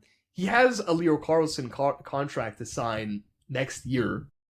Mm-hmm. Listen, I'm a Leo Carlsson stan. We know that. I'm a Leo Carlsson truther. I will say that I think he's got a good season ahead of him here. And if he does, he's probably in line for more than Mason McTavish. So how far will Verbeek be willing or not willing to bend? Because I do think there's going to be a breaking point here with the cap increasing where either the team needs to give in, Verbeek, and give these players a number that looks a lot more representative compared to their peers around the league, or the players are going to say, trade me. And you might lose one of the cornerstone guys that you're trying to keep around at a great number. It could still happen with McTavish, right? Like, once again, with Zegras and Drysdale, those guys weren't traded because the negotiations were hard. They went through the negotiations, got a deal out of it, and then were traded. I mean, that could still happen with McTavish, or it could happen with one of these next guys that I'm talking about. Well, those two in particular, especially Zegras, like, I think play on ice was that had to have been a big factor. Like, he did not look right the past two seasons. Like, definitely not what was expected. Like, obviously, when you have a 70-point campaign, 60+ point campaign. Yeah, he was tracking for a better contract that he ended up with that year. You're right. It was a bumpy, and same with Drysdale. His was more injury than it was just performance. You're right. The McTavish one, probably a little bit smoother of a progression in his NHL career. I just think that as the cap goes up, this is a team, like I mentioned, that's going to be in the middle, where for Verbeek's sake, you probably wouldn't have minded if the cap goes up only 3, 4, 5 mil for the next couple years, and then this huge jump happens. It's kind of hitting him a little quicker than he needed. And it's going to make it so I think in an ideal world, and a lot of the time the NHL is not an ideal world, you want to lock up your number one guy first and have all the other ones fall in order. Like that's what we're talking about with Colorado. But now you're gonna have a guy like I said, I think Leo Carlsson, he has a potential that's probably higher than McTavish. Beckett Seneca is another prospect that you're gonna look at maybe in that same realm as McTavish, maybe even a bit higher. He's got the draft pedigree, he's a top 3 pick. So it's kind of backwards. You can't do the internal cap thing. I think he wants to. I don't think it can last much longer. So I'm just that's just an observation I have with Anaheim. I'm curious. They've been able to stiff arm a lot of their guys so far, but I don't know how long it can last. Also got thinking of Pavel Minchikov and Jackson Lacombe coming up within the next. Yeah, Lacombe especially. I think. Yeah. Yeah. Well, especially with what we saw last year out of Lacombe, if he's able to keep it up, like, yeah, that number is RFA next year, Mintikov's RFA, Olin Zellweger, and Leo Carlsson, and Cutter Gauthier. Totally forgot about Cutter Gauthier. Yeah, I forgot about Cutter. Dude, there you go. That is that's a crazy. I think for Cutter to work with, man. Yeah, I think for Cutter though, he does need to show a little bit more pedigree in order to get into that next tier. Like, I don't know if he's at that level where he can start demanding exponential he's got basically. A 44-point season under his belt. So let's say I think this year McTavish is coming off 60 points, right? Okay. Get above 50. Yeah. Then we can start talking. Leo Carlsson this past year, 45 points in 76 games. Yeah, you would expect that to definitely. They can quickly get into that McTavish realm, and then, like I said, I think honestly I would say the potential on both of those guys, Gauthier and Carlsson, if they exceeded 60 and maybe got to 70 points, I wouldn't be surprised at all. Yeah. It's also a big coaching upgrade from Greg Cronin to Joel Quenneville, and maybe that won't work for everyone, but it could definitely work for some. We'll see. Well, listen, if what was to be believed with what people were dealing with in Greg Cronin, yeah, I would expect, yeah.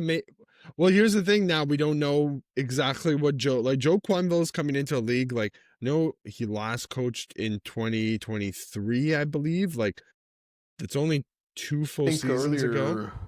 2022. I think it's been longer than that. Yeah. You figure he wasn't taken over by Maurice, he was taken over by Brunette. So, yeah. So maybe earlier 2021. And he was in the first year of his deal when he was 2. Okay. I coached 7 games. Yeah. Okay. So nearly 4 years on, let's say.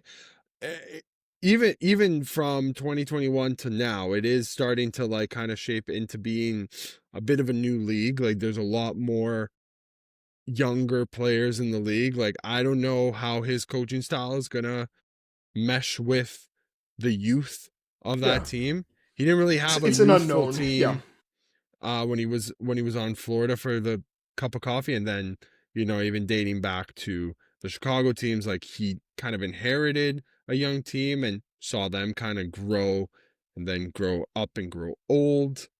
Yeah, it's so, I mean, it's going to be a challenge. I think as much as the young guys are going to have to do some learning, I think Joel will also have to do some learning, but I would assume that whatever idea Pat Verbeek has for this team, he had to have done some sort of, like, he has to know what he's getting with Joel Quenneville in particular before hiring him or asking to hire him, right? Like, there had to have been something done. It can't just be like, we need guy with pedigree. Like, this is guy with pedigree that we need here. Like, you have to also do some preliminary checks as well to see what the fit would be like. So I would hope that he did something, but I think it's going to have to be a bit of a learning curve from both sides, from his players and from the coach as well, in order to kind of make everything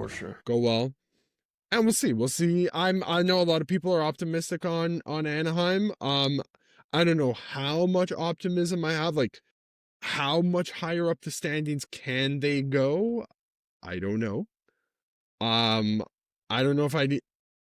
I know you're higher on them, right? Yeah, you got the belief. Is that comes out unscathed?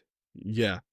Does that also mean that we're in for maybe something bigger next year, like when people kind of have a better idea of how the cost is moving? Like, could it be You know because what? they just Maybe. don't know I, what prices are looking like right now? yeah, I think for sure they don't know what prices are looking like, but I think we could even be less in the know of prices because if you figure this year it went up, what did it go up here? 5 mil from 88, or not, a little Believe bit more so. than 5 mil, but next year's jump is more.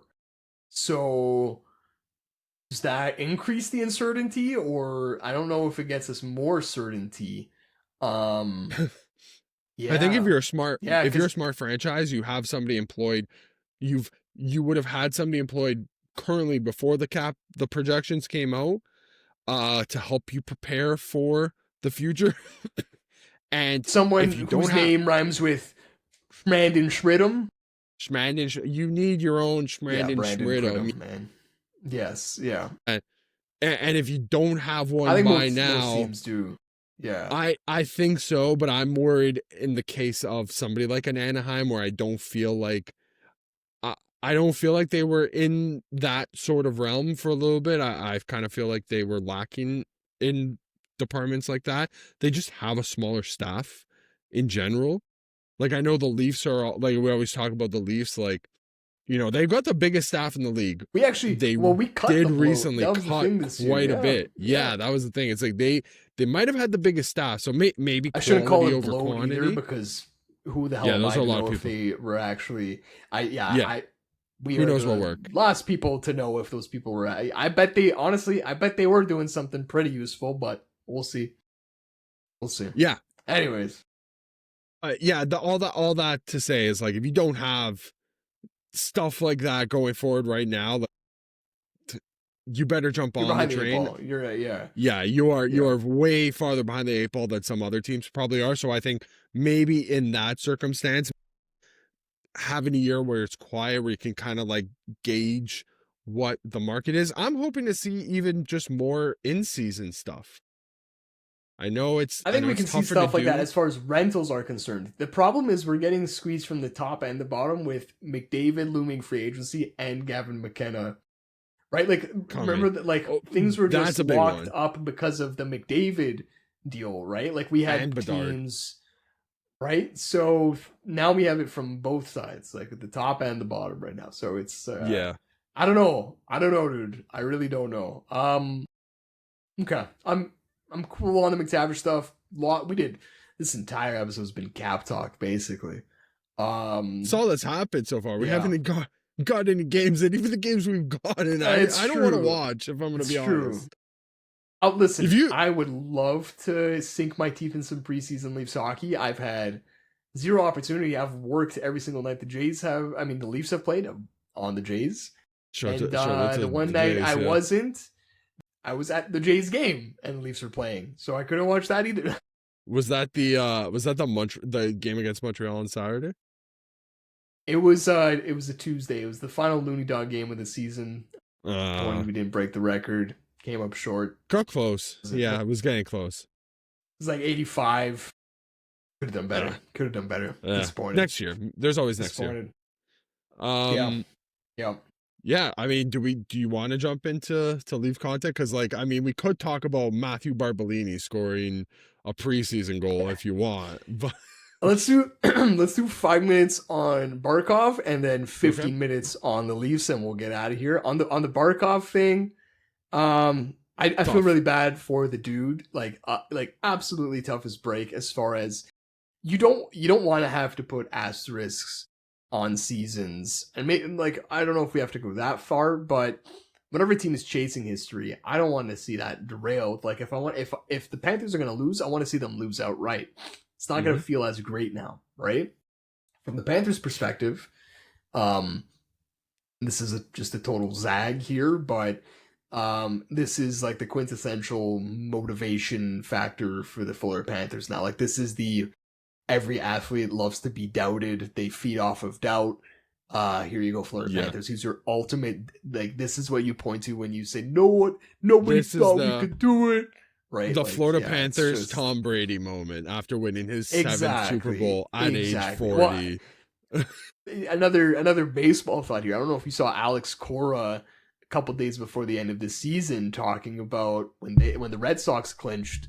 No, that he basically said like everyone doubted the Red Sox. He's like, if you look at the predictions for the AL East, it was New York, Baltimore, and Toronto. And dude, Brother, no. Me? Are no, you we kidding weren't. me? We weren't there, buddy. Even us in Toronto weren't saying that, dude. What are you talking about? So they love to do that. I would have been happy with a third place finish this year. Exactly. With what you tell me with what I thought we couldn't we even make get? the playoffs if we finished like one spot. Well, actually, I shouldn't say that. There was definitely playoff expectations this year, but you're right. Like, there's a world where we finish in third, like the Red Sox did, and make the playoffs, and we would have been happy. You're absolutely right. Just switch places with them, and we would have been happy. I will say for the Red Sox, though, I wasn't expecting them to make the playoffs either. I thought they might be I thought they might. I mean, getting Garrett Crochet definitely helps. Yeah, the Orioles is what threw in the wrench here, right? Because we thought the Orioles were a wagon, and they were not. Turns out they're the wagon on the Oregon Trail. They broke a wheel. Yeah. They're wagging their tails in defeat. Yeah. So where were we going with this? Oh yeah, Barkov. Yeah, this is the motivation factor. This is the motivation factor. Like, this is it. 100%. And listen, it's fortuitous and unfortuitous timing at the same time. As far as the new NHL playoff LTIR stuff, they're gonna kind of be in limbo until the deadline or close to it when they want to make a decision. Is he a potential maybe for the playoffs, or are you gonna shut him down for the season? And even if you shut him down for the season, you're only gonna get, or actually no, I think it is. If you shut him down for the season, you do get the full cap hit. But money. if you don't, you only get 3.8, right? And that's based off of the average contract in the NHL. So, this is a wrinkle, but man, if there's anyone you trust with a wrinkle like this, it's Bill Zito. The guy has been a wizard. Like I said, I don't like that we have to put an asterisk now on the Florida Panthers, and I also don't like it from the respect that this will give them all the motivation they need. Yeah, that's the last thing. Still 100% still a playoff team, dude. 100% for anyone. Yeah, maybe that's a minority. Like, that's not a loud opinion right now, but no, they're making the playoffs. I think there's going to be some struggles out of the gate. Like, you don't have Matthew Tkachuk to start the season. You're going to be down Barkov. It's 7 to 9 months. Could we potentially see a return in the playoff? Like, I feel like 7 to 9 months might be closer to 7 than 9, if I'm going to be completely honest. But I'm sure that guy's a beast in the gym, right? Like that. Yeah. Like, with these athletes, like Jason Tatum, for example, coming back from his, I think it's an Achilles injuries, like, he's on a crazy, McDavid with no surgery, just rehab, like, just a psychopath. So yeah, I would throw Barkov into the psychopath category too. Yeah. And Dave, let's throw it out there right now. And these things don't usually come true, but let's just throw it out there for the sake of it. He's coming back in the second round to play the Leafs. Like, that's right? Like, fully. That's kind of why I brought up that point, because I was like, if it says 7 to 9 months, but I'm feeling a strong 7.5 months here. Yeah. Dear God. Yeah. And he's gonna come back. Yeah. He's gonna come back like the Terminator. Vengeance. Like, the guy will be like. You thought Gabe Landeskog was a crazy return? No. We got the sequel. The sequel this year. It's Terminator 2 Barkov Day. He's coming out with the 2 Stanley Cups on his shoulders. Like, he's got them just ready to go, throwing them in the Leafs fans' faces. Yeah. He went down and he's already saying, "I'll be back," like Arnold. So. Yeah. Okay. We'll do 15 minutes on the Leafs here. I have actually a small Leaf story related to that Jays game I went to. I was lucky enough to sit in fantastic seats shout out to my aunt. We were sitting in the KPMG Blueprint something or other thingamajig. I had no idea that was this a is thing, like dude. exactly. Yeah, you think I knew, dude? Anyways, like 6 rows from the first baseline. Like we are literally like just 6 rows up from the Red Sox dugout. Nice. And I look 2 rows over. And who do I, or not, columns, not rows. Anyways, I see a guy. I see sections. I reckon, yeah, sorry. Yeah, I see dude. I'm like, I know this dude. I wait for him to turn around. I'm like, it's exactly who the hell I thought it was. You want me shout to out guess? to, I'm trying to think of how I can kind of lead you down the path. It's not a Leaf. He isn't a Leaf. So wasn't ever a Leaf? Wasn't ever a Leaf. He is not an athlete. He's someone we've seen frequently around playoff time. The camera loves to go to him in the Leafs crowd. No. Good guess, but no. Dark guy? Actually, I was going to say not dark guy. I would love to see dark guy. Not like you're not happy to see him when he comes on the camera. He's usually on after a goal against. Don't tell me it's the dude that brings the jersey with his daughter. Did you throw something at him? Tell that guy to go get a life, okay? I bet you he's the nicest guy in the world, but every time I see him on my screen, I want to drop. Actually, you know what? Right. I'm going to take that back. Yeah. I don't think he's the nicest guy in the world. I think guys like that were just put on this earth to antagonize people. And you know what? God damn it, he does such a great job of doing it. Listen, if that guy, I don't know what his business is. Obviously, it's very successful because he was sitting front row, right? So he's always on camera. Anyways, and we know when he's there, he's on camera. Anyways, I don't know what his business is, but if he needed an alternate, I would put forth like WWE like manager for a heel. You'd be really good at that. that is a fantastic point, dude. Right? So anyways, I saw that dude. I didn't say anything to him, but I was You're tempted. You're telling me that's not the white version of Alberto Del Rio's the ringside announcer that he used to bring out? No, that's not you. But I do remember Alberto Del Rio. I couldn't tell you anything else about Alberto Del Rio other than his name. He used to have a dude come out. I remember what he looks like. Yeah, it was something Rodriguez. I might be Ricardo Rodriguez. Used to come out and used to announce. He used to like his thing was like he would Spanish. push he would announce Wasn't him he coming Spanish. Out in like a car. Yeah, Alberto used to come out in like we're totally off the rails now. Yeah, I have no idea. I would not be able to tell you what type of car it was, but it was something akin to like JBL. You know what I mean? Yeah, that's also who I was thinking of. Yeah, they probably had a car off at some point. That was the same era. Probably. Yeah, I think so. Yeah. Rich Spanish dude versus rich American Wall Street banker. Yeah. Anyways, dude with the opposing jerseys. So that guy, dude, honestly, that is one of the best comparisons for anybody ever. I think you nailed that. Anyways, like I said, there was a Leaf preseason game at Scotiabank Arena that night. I was tempted to ask him, like, why aren't you there in Habs gear? But I kind of like self-defeated myself in my head. Like, I already had his comeback in my head. He would have just told me, like, dude, the Jays, like, he's at the Jays game, and also, like, it's preseason. Like, it's a... Anyway, so I'm like, I'm not even going to bother saying anything here. This guy already defeated me before I said a thing. Yeah, okay. I do have one other question for you. Was he wearing Red Sox gear? Jays gear. Okay, so it's just we know. He's just a Leafs hater. Yeah. Just Leafs hater. So I know exactly what type of person he is. So that goes again to my point where, you know what? Yeah. I already not a fan of this guy. I just know he's there to antagonize my existence. You know what I mean? Like 100%. Not knowing this guy is probably the nicest person ever. Shout out to that guy. I look forward to seeing you throughout the year. Not really, but yeah, it's gonna. We'll see you against our against our will. We'll see him on our TVs. So yeah. Anyways, the Leafs, the Toronto Maple Leafs. We'll honestly just straight vibes here. Just kind of throw it around. I don't want to talk about Mitch Marner.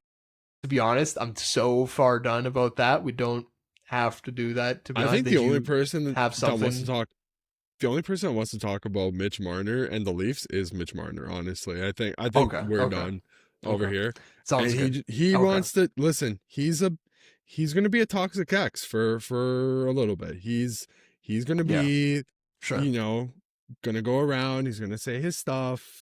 He's gonna, block you and then unblock you when you got something nice going on, and probably make a couple burner accounts and being like, hey, I hope like your next relationship just ends in flames. Yeah, toxic, I just I hope he big toxic doesn't. guy. I No, hope nothing what I've seen so far has proved me otherwise, and I hope I am proved otherwise. But until he gets I the hope so too. our names out of his mouth, we will keep his name out of ours. And Okay, honestly, until okay. something happens related to Mitch Marner, I don't want to bring him up on this show related to the Leafs. I would say, hopefully not. We probably will, but hopefully not. Moving along, chugging along here. I guess we'll. I think we do a little bit of backtracking first before we get to the recent stuff. Yeah, we won't spend too long on it because we'll have plenty of Leafs to talk about throughout the year. Back to like media day and kind of the answers we got out of there. I think the story coming out of media day was Morgan Riley, more what Brad and Craig had to say about Riley than Morgan Riley had to say about Morgan Riley. Um, I don't have the quote in front of me. I do have it somewhere, but basically, Brad Living says me and Riley had a honest conversation after the season about where he can be and where he thinks he can be at. And he really took that to heart. And it sounds like he's had a great summer as far as conditioning and just preparation for this season. Mhm. Saying all the right things from Brad's perspective. Like, you want to hear that. I think it's a looking at their blue line, like we already knew the Leafs blue line for 2025-26 in July, like before free agency. Like it was Yeah, in already 24, solid. It's the 25. same six guys, right? Unless I talked about like maybe potential of like trading a Brandon Carlo, but that was more far fetched than it was likely. So same six dudes return. So from a Leafs perspective, it's like, how do you improve? Because Brad said at like exit meetings and like the final day, like locker cleanouts, he's like, we want to maybe get more mobile on the blue line. We want to have more creativity there. Well, if you're not changing any of your personnel on the blue line, the personnel itself has to change themselves. And Mhm. I do like that that's the approach that they took to kind of look internally and say, hey, you guys aren't exactly young, but maybe there's someone here who can not even turn back the clock, but maybe adapt their game.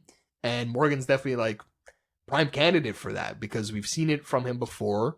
Um, and yeah, like that's the guy who has the most mobility in him, right? So uh, I did love hearing that. Like I said, I haven't been able to watch preseason games. I usually do.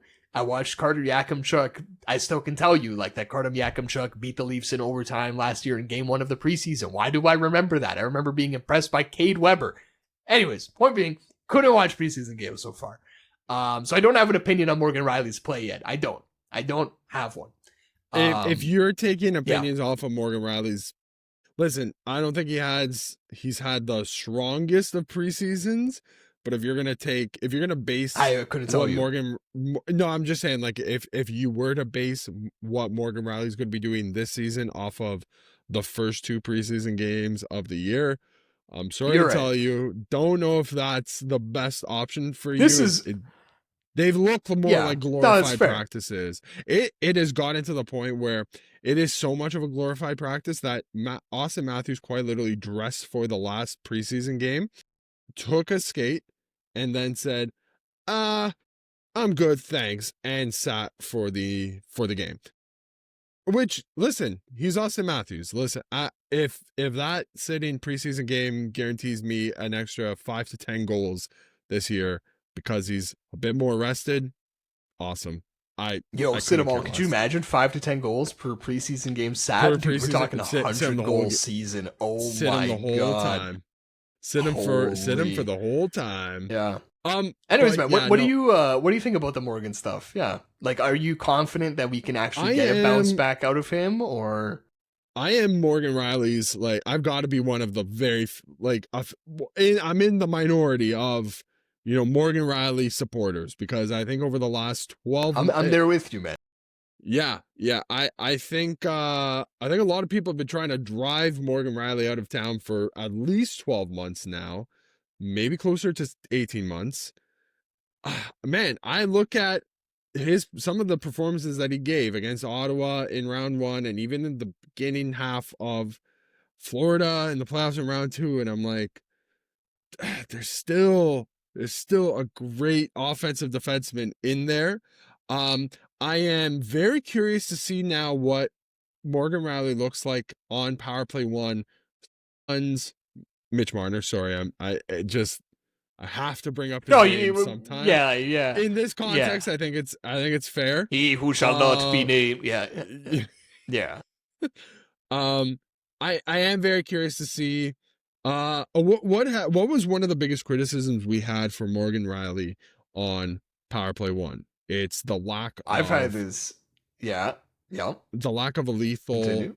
shot, right? Or at least the lack of a lethal, like, one-time shot / slap shot, which, if he does get it off, it kind of seems to go high and wide and just miss the net completely. It's And if it very does rare to get on, begin with. Yeah. yeah, if it does even get on, it's not the greatest shot, right? We know what Morgan Riley's MO. It's that low, whiffed in kind of, It's easy to not a, telegraph. That's the problem. It's like a yeah, wrister. It's a low wrister, but it's not something that really catches the opponent by surprise.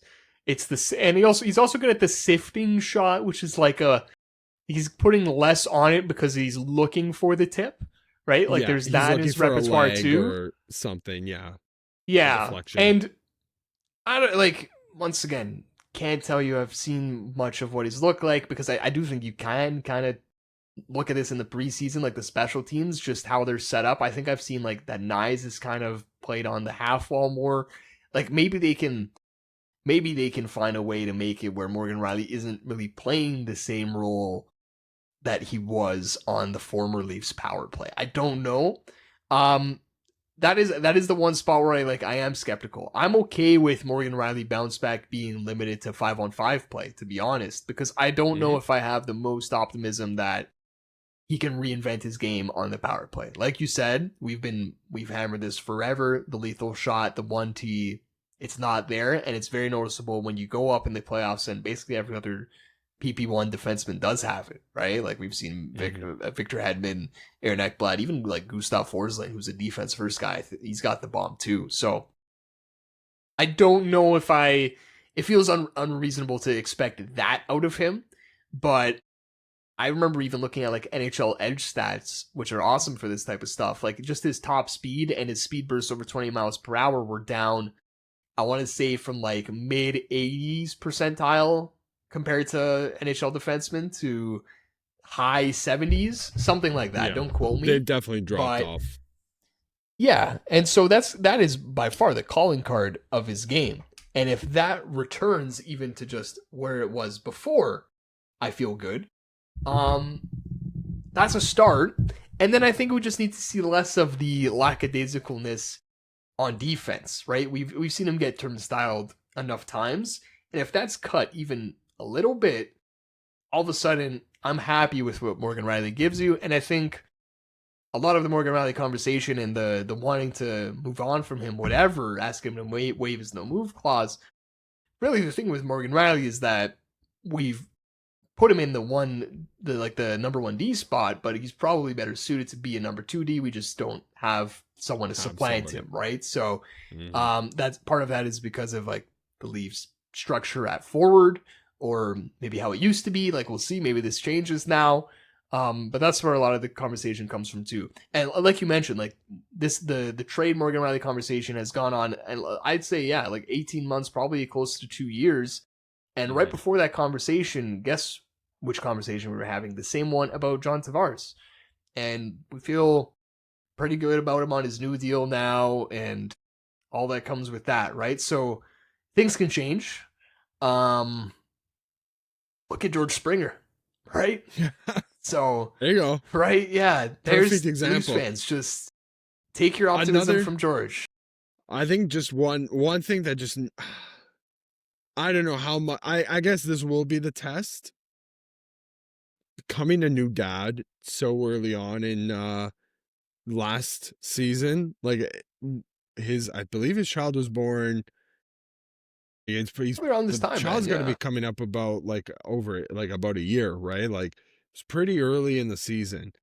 Trying to adjust to that through the whole year, and imagine having a kid right now with your job, like your actual 9 to 5, whatever it is. Imagine that. I don't think I will, Dave. I don't think I will imagine that. Yeah. For anybody that's listening, if you have a kid, if you don't, now imagine trying to be a professional athlete and everything that is entailed with being a professional athlete, all the pros and the cons with it. And whatever it is, I think that can't be understated. Like I can't understate that enough. It's not as easy for some people. Maybe it wasn't as easy for Morgan. I feel like other people have also become new fathers and had a bit of a slump. You saying that Morgan had a dad bod? Is that what you're saying, Dave? No. Well, I mean, listen, he even did he say it, or where did the quote come from? Did he say that he feels like he's in the best shape of his life, or was it that come from? No, that's just that's the stereotype. That's not the right word, but like that's the cliche, right? Is every year, every sports team, there's always one guy where you're doing best shape of his life talk, right? And this season, for sure, it's Morgan Riley. So and sometimes maybe he is. There's truth to it. Yeah, like yes, 100%. So I'm choosing to be optimistic with Morgan Riley at 5-on-5. I'm not too sold on PP1. I think that could be a problem for us throughout the year. Do you want to have a quick chat on PP? I was trying to think, like, what do they do with that now? I haven't. I'll be honest. I really haven't been paying attention either to preseason. Like I said, it's not from lack of wanting. Anyways, Matias Maccelli is like the other option that's been like thrown around, but he does not have a defensive conscience. That's not Matias Maccelli's game. This is the thing with he who shall not be named. As much as we talk about the offense aspect, you really do miss the special teams and the defensive conscience, right? Like It's not just power play; it's penalty kill as well. Like those are holes that are going to have to be filled, maybe by committee, but you don't love that because that's not really how it's done by cup contenders. I do feel like the penalty kill might be a bit easier to. I feel like they're better equipped to fill the penalty kill slot, like the penalty kill void at least. Yeah, it's definitely possible. You maybe lose the threat that we had on the penalty kill, but once again, that's a different conversation. That'll probably be a full season long conversation. We have a new penalty kill coach, shout out Lalonde, Derek Lalonde. Shout out Gru. Yep. So yeah, like there's that. I don't have an answer for PP1, and I'd say it coincides with the answer at first line right wing. It's going to be a work in progress. They'll try Domi there. They're going to try Matias Maccelli there. Personally, and listen, I am all for Matias Maccelli. I'm so he's by far the player I'm most excited to watch this season as far as the Leafs are concerned. But I'm not sold on that being like the long-term solution there. And even Brad Treliving, once again at Media Day, he talked about how 2 weeks before the past draft, he was looking for a top 6 forward still to add. And maybe that word is a bit confusing because maybe he was referencing it in terms of that's when he started and Matias Maccelli is the answer, but I take it more as he's still looking for that. And once again, I've brought up the name Marcia so many times because Elliot Friedman brought up that name, and now I can't get it out of my head since he brought it up. But there's probably other names out there too. And I'm really going into the season convinced that there's one more ad coming. Yeah, like definitely before the deadline. If you're a contender, you're going to make a deadline ad, but I think like an ad of consequence, maybe someone with term like a Marchessault. Maybe the McDavid factor throws in a wrinkle here where maybe it's a rental. Mm-hmm. I think a lot of teams might go that route. That might be part of the quiet summer, and yeah, but yeah, I think there's going to be a significant ad still. It's kind of just how I feel about the top six. I feel really good about the bottom six.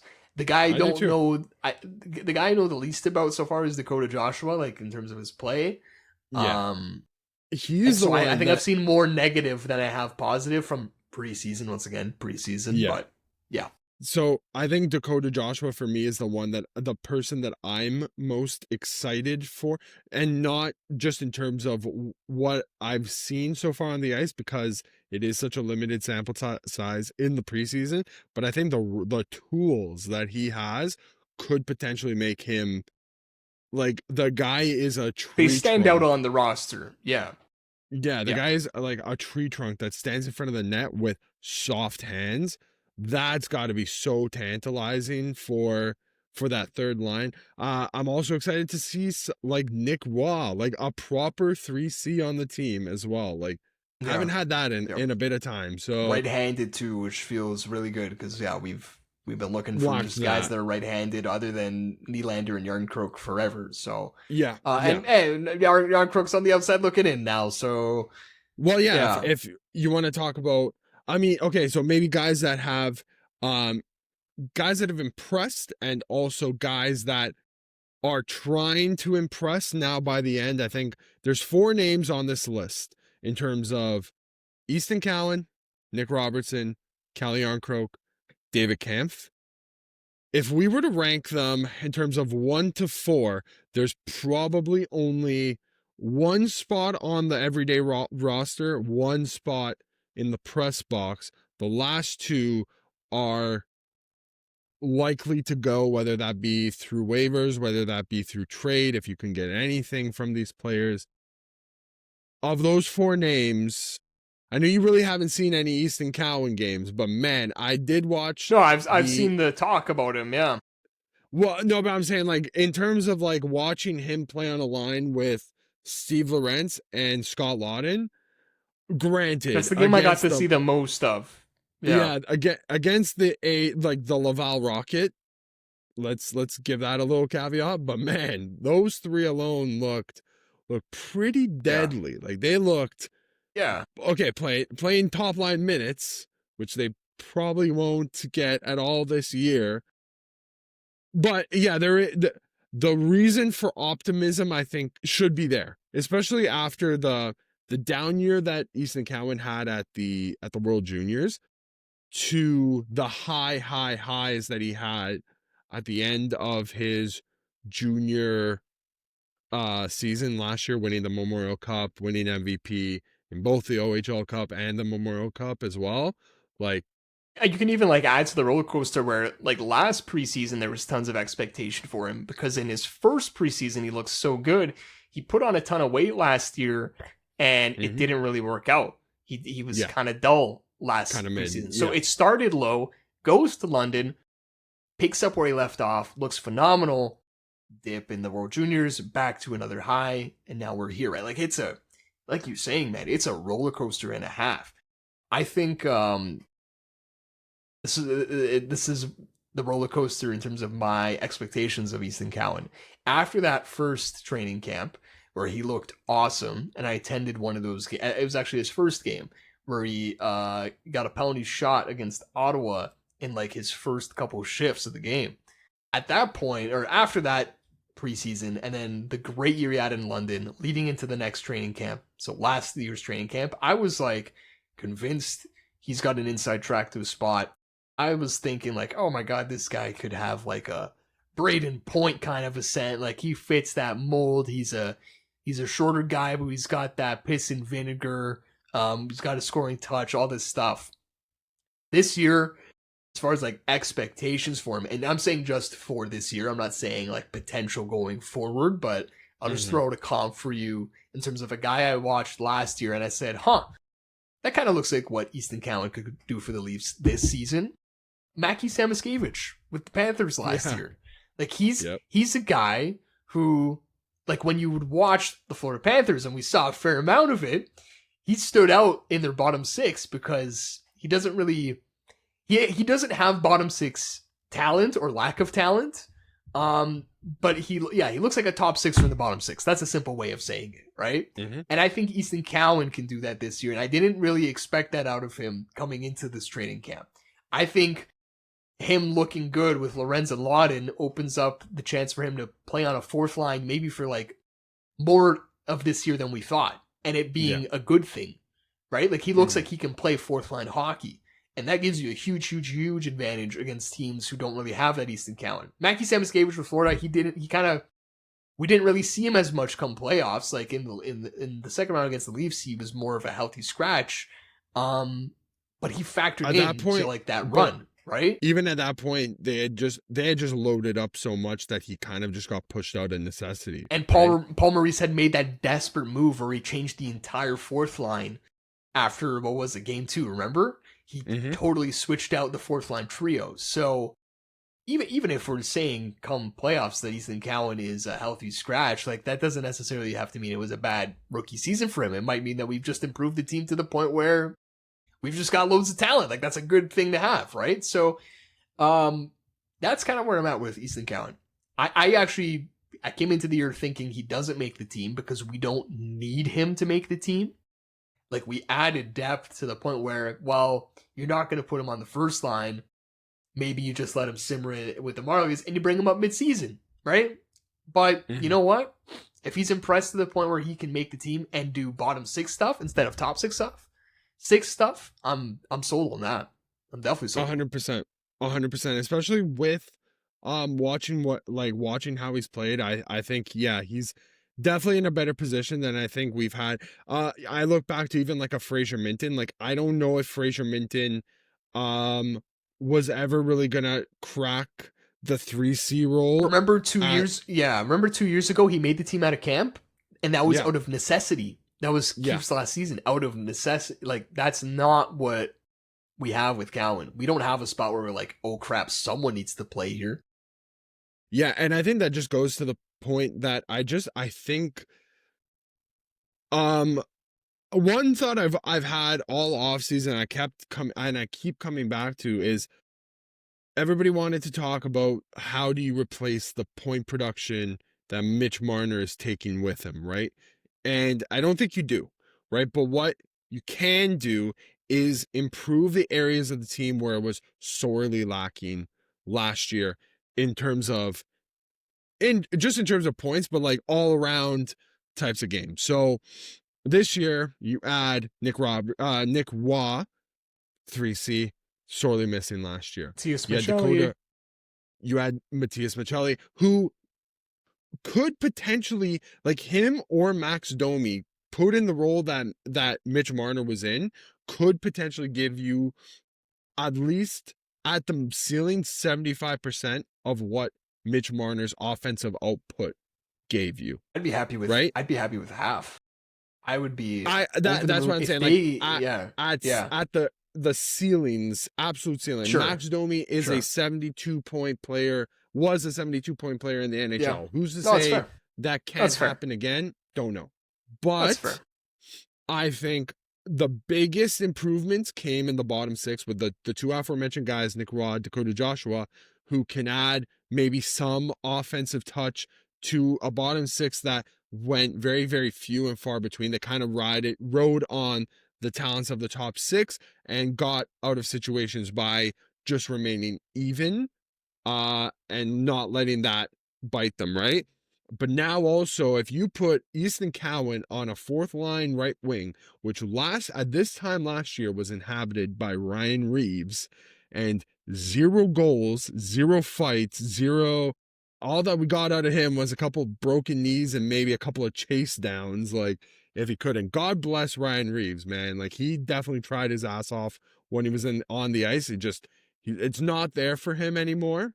If you get Easton Cowan in there and he can be a factor of any sort, I think you're well on your way. And also, dude, let's also not forget Scott Laughton, man. That's another guy playing in your bottom six. How did he look in that preseason game, right? Like those two goals were awesome. Yeah. Listen, I'm a Scott Laughton truther.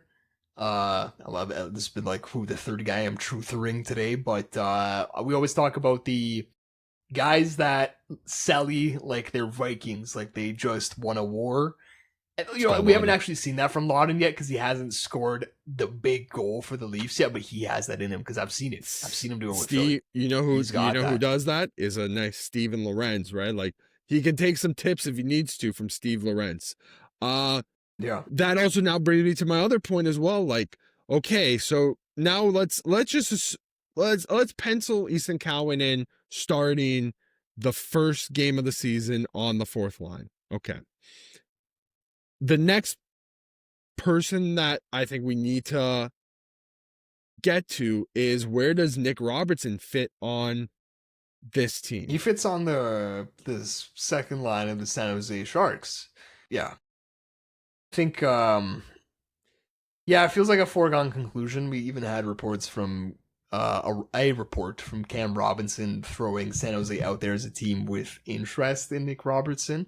We know that at this point it seems like a mutual.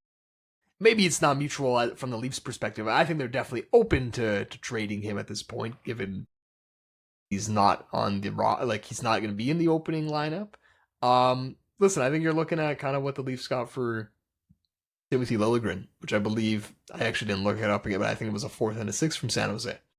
So honestly, if you just gave me a 4th for him, it's not perfect. It's not ideal, but I won't be too mad, to be honest. You actually got him with a 2nd round pick in the draft, so it's not like you're losing that much value, I guess, from where you started. Once again, I think he's been one of the guys I think that's also okay. I shouldn't say he's looked good because if he looked good, he'd be in the opening lineup. But I saw his first goal of the preseason against Ottawa. There, he rifled it, something that you don't see from him in the regular season. I don't know. Some teams got a bite. Like, do you think that like he's an NHL player? Like, there's no doubt about it. Yeah, he's an NHL player, but can't be playing in a bottom 6. Like he needs the offensive We're asking freedom. Easton Cowan to do the thing that he couldn't, right? Like that, they're very much tied at the hip in terms of, right? Like, but I also think for the same thing. If he's playing on San Jose's second line, like I know you get extra ice and stuff, but like even some of the decisions that he makes, I don't think he's fully there. But maybe that's just it. Like he's going to be his game. He's going to play a flawed game. Yeah, he's got a 20 to 25 goals with just that shot, but everything else is just a little bit choppy, and you pray to God that sometimes he comes up with a big goal, right? Like what you can. He's looking to do what like Daniel Sprong did for a couple years with Seattle, or Eli Tolvanen also with Seattle, right? Yeah.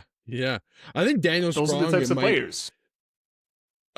Where is his talent level closer to? Like I think Eli Tolvanen is a better all around player than Daniel Sprong was, but I think Daniel Sprong has definitely got more like just punch than Eli Tolvanen has. But I don't know. Yeah, I think that's the perfect place for him to be, and unfortunately, I think that might just be a bit of an excess on this team, and it's gonna suck to see him go because like the organization itself him scoring that goal, dude. Remember first off, it was COVID, right? Like we were just all pissed and sad and whatever. Yeah. And then we remember the blue and white scrimmage for the Leafs in like freaking July, and the 2 takeaways were, oh my god, Ilya Mikheyev's healthy, and holy crap, Nick Robertson is scoring goals against like the actual Leafs players, and he's 18 years old, and he actually scored a freaking goal in a playoff game. Dude, like, whoa. What a time. It's 5 years ago, man. Time moves quick in this league. Yeah. And if you're not on the train to keep going forward, you're moving backwards, right? So I think at this point in time, I think for him to move forward, he's got to find his train out of Toronto, or his plane, I guess, out of Toronto. And A really likable guy. Like, I think he's a really mature guy too. Like, I think everything we've heard about him is that he is a real good pro, as one Mike Babcock would say. Even though he didn't have him, but yeah, like that's kind of what we get from him.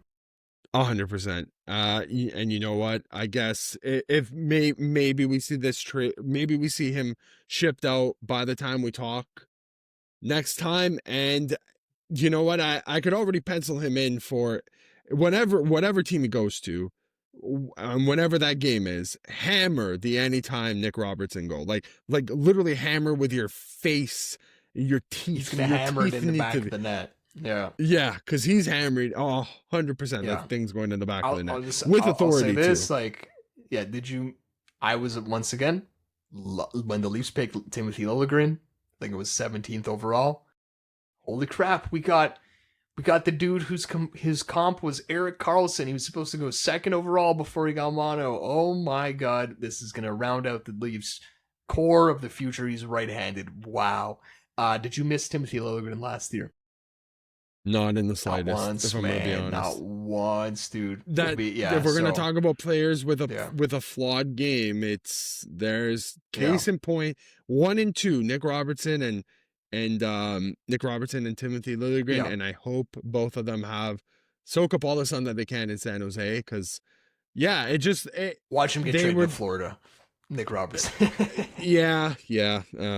Well, oh well. Yeah. It's good. I mean, we'll cross that bridge when it gets there. Well, if it even gets crossed. But yeah, and the other two, I'll literally just leave it at this. We don't have to get into discussion. But listen, if we're gonna trade one, this is why. Remember when we would talk before the offseason, we were talking about, well, they're gonna trade one of Järnkrok or Cam for maybe both, and you really have to always operate under the assumption that you don't really get that best case scenario.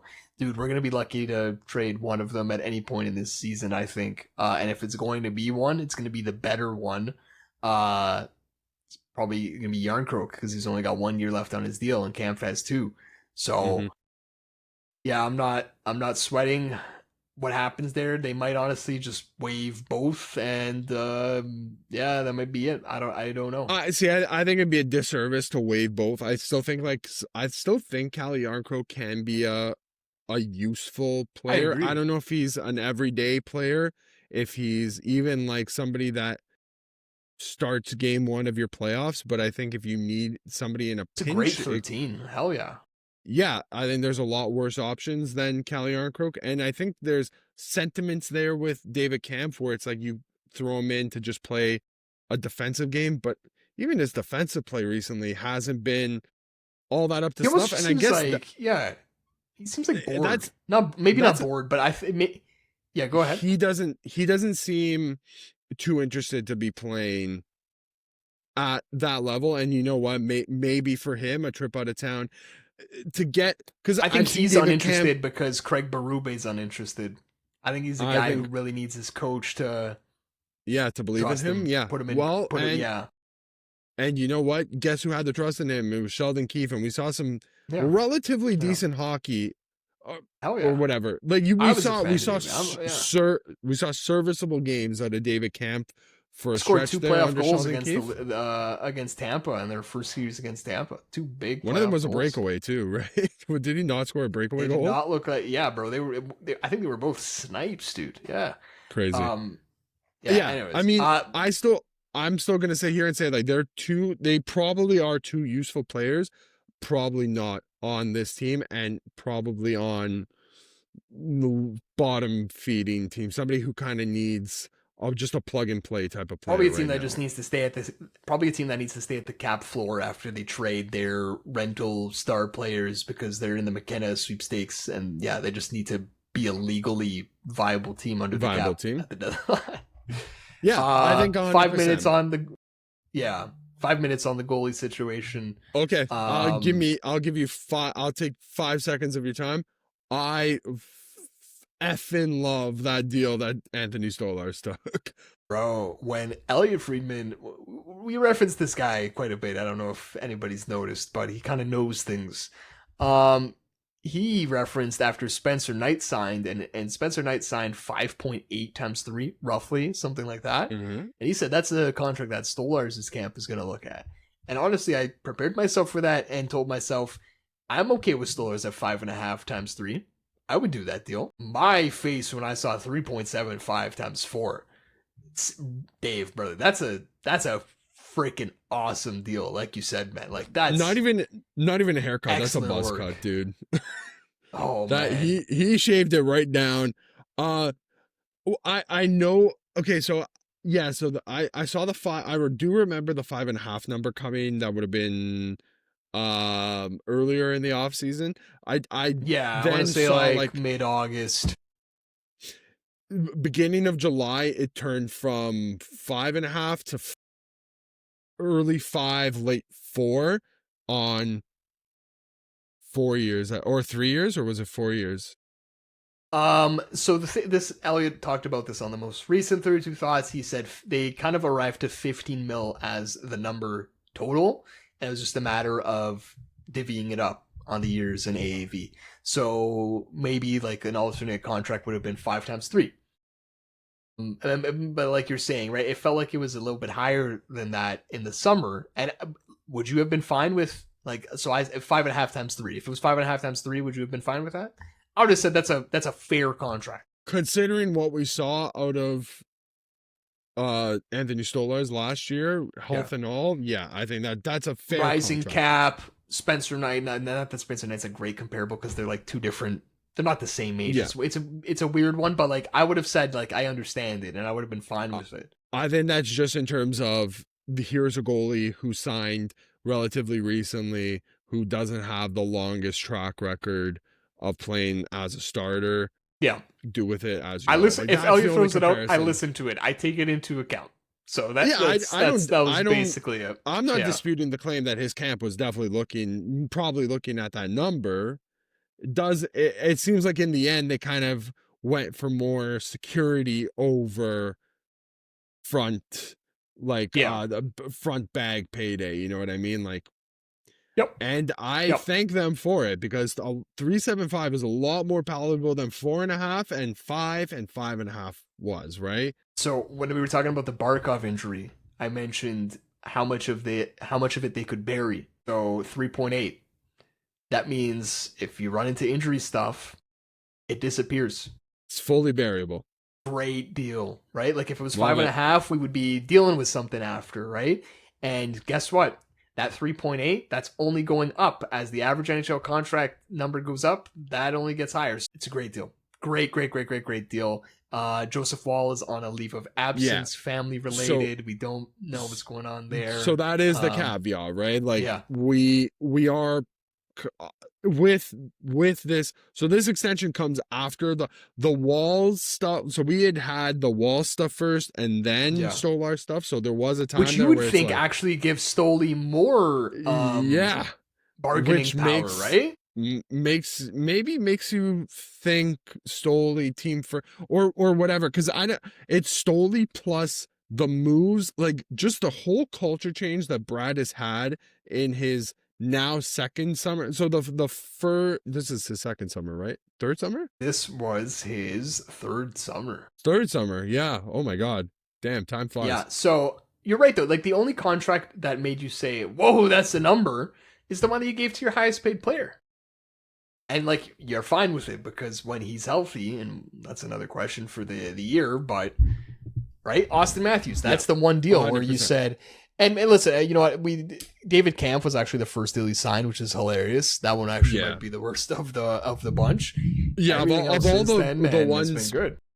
Of all the ones barring Austin Matthews, it's like it's Kampf, the Reeves deal where it's like it's too long. But that's another one where it's like, did it really hurt us?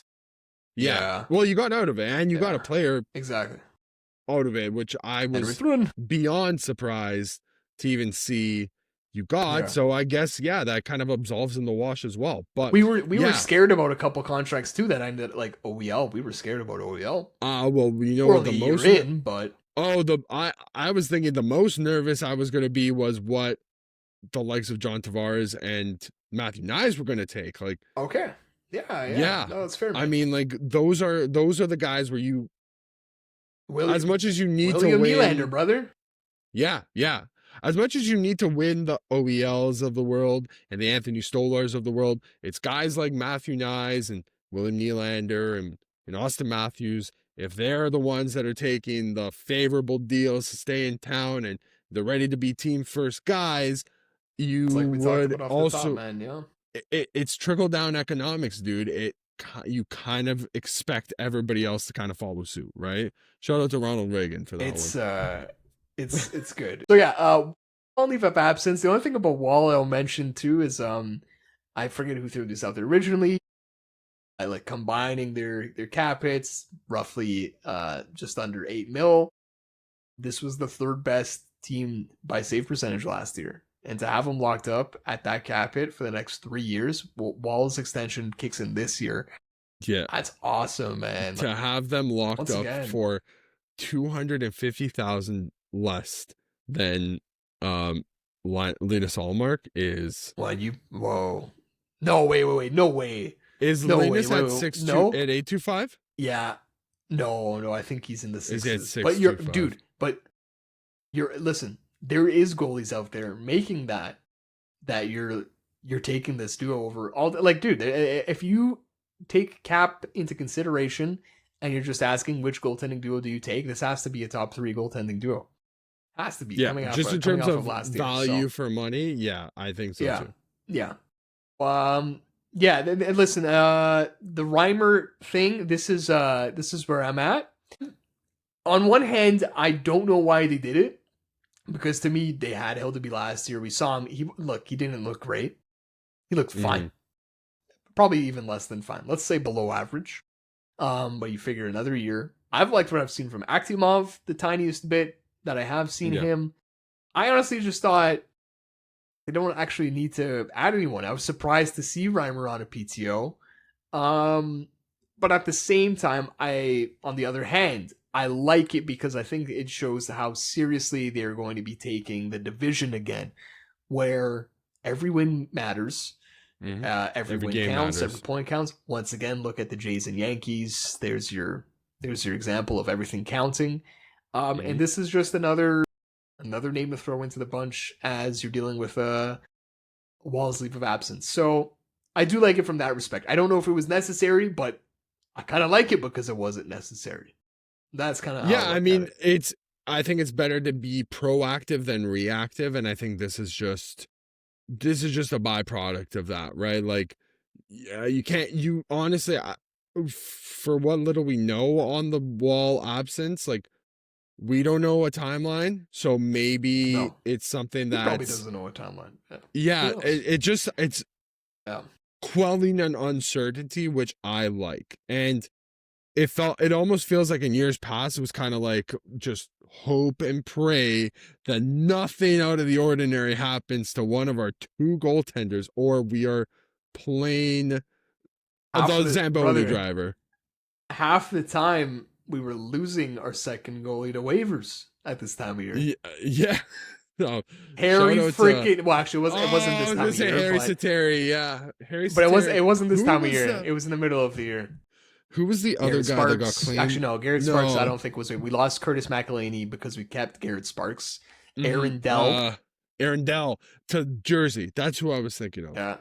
Remember, I don't think here's 2 goalies that I don't remember if we lost them to waivers or if we just said, actually, you suck. Waivers. I'm pretty sure waivers. Here's two guys. Right?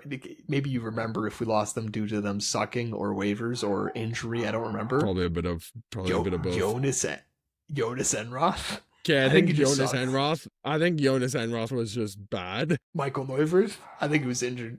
Injured. Did Michael Neuvirth ever play a game for the Leafs? No, I don't think so, man. Just preseason, bud.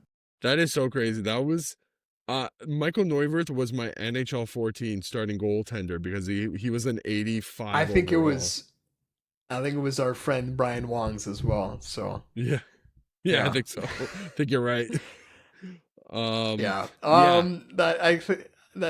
think that wraps it up. Unless you got any more random goalies to bring up from this era, I don't know. I'm trying to think of any now. It doesn't get more random than Harry Sateri. Well, so. It's the most obvious and Casimir Kaskisuo. I was gonna go Michael Hutchinson, but There's another guy I He's was the poster reminded child of for this recently. one. Who was? Keith Petruzzelli. Oh, that's a great shoat. Yeah, Yeah, Jed shout out to Alexander. Shout out to Jed Petruzzelli, you're right. Alexander. Petruzzelli's a better one because he's a real goaltender. Like, he's easier to forget. Jed Alexander's Alexander easier is to remember. currently doing calculus work at the University of Toronto. So yeah, good for him. Yeah, maybe. David Riddick. Oh, that was another one where it was like, okay, I don't hate the insurance, didn't like the It's price that you had though, to get. looking back. Yeah, it was pretty expensive for what you got out of him. Not the greatest.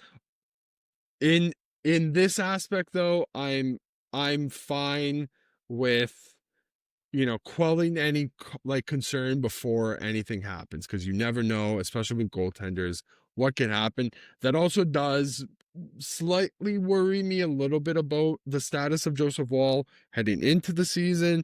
But you know what? If you have James Reimer there in support, I know he's not on an NHL deal just yet. I would imagine that he probably gets a look in one of these last two, or maybe both, for a period each. Like, I don't know how they're going to play him, but I would imagine that he gets some time in the run up to the end of the preseason here.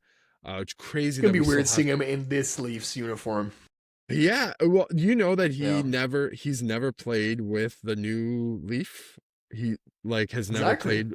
Yeah, that's so bizarre. That is so wild.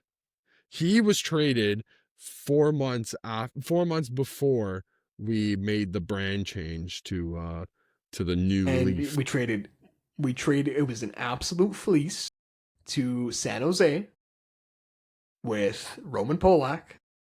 I think did we get back? We got back a second. We might have been 2 seconds, honestly. I should remember this, but anyways, Roman Polak came back to wear the new Leaf. He was so excited after seeing the rebranding. He signed with us in the summer. James Reimer did not. Yeah. That's story time. That's okay. There's Leaf. Well, you know what? Story time. Maybe we get one more. I would love to see one more vintage Optimus Rhyme performance at the Scotiabank Arena. You know, it's been so long that James Reimer has never played for the Leafs in the Scotiabank Arena. It was the Air Canada Center. Yeah. Like that's the other one. He hasn't played with Matthews. Hasn't played with Will. Well, actually, maybe he crossed paths with Willie. He probably saw him. Yeah. Like at preseason. Would they have ever played a game together? Like in that last couple. So here's the thing: is I think Willie was called up. Actually, no. You know what? They didn't, because it was Bernier who stuck around for the tank commander year. Yeah. Reimer and Polak were traded in the 2013-14 season, I believe. The Horachek memory year? Serves me correct. Yeah. Brutal. Off the rails as hell now, but this is we got to get all this out before the actual hockey starts. It was fun, Dave. Fun catching up. And it was putting all these random names back in my head. Oh, that was great. Listen, this is season 2 of the Second Look Hockey. I don't know if I mentioned that off the top of the dome, but it's kind of like, we're heading into the second season under this as a podcast.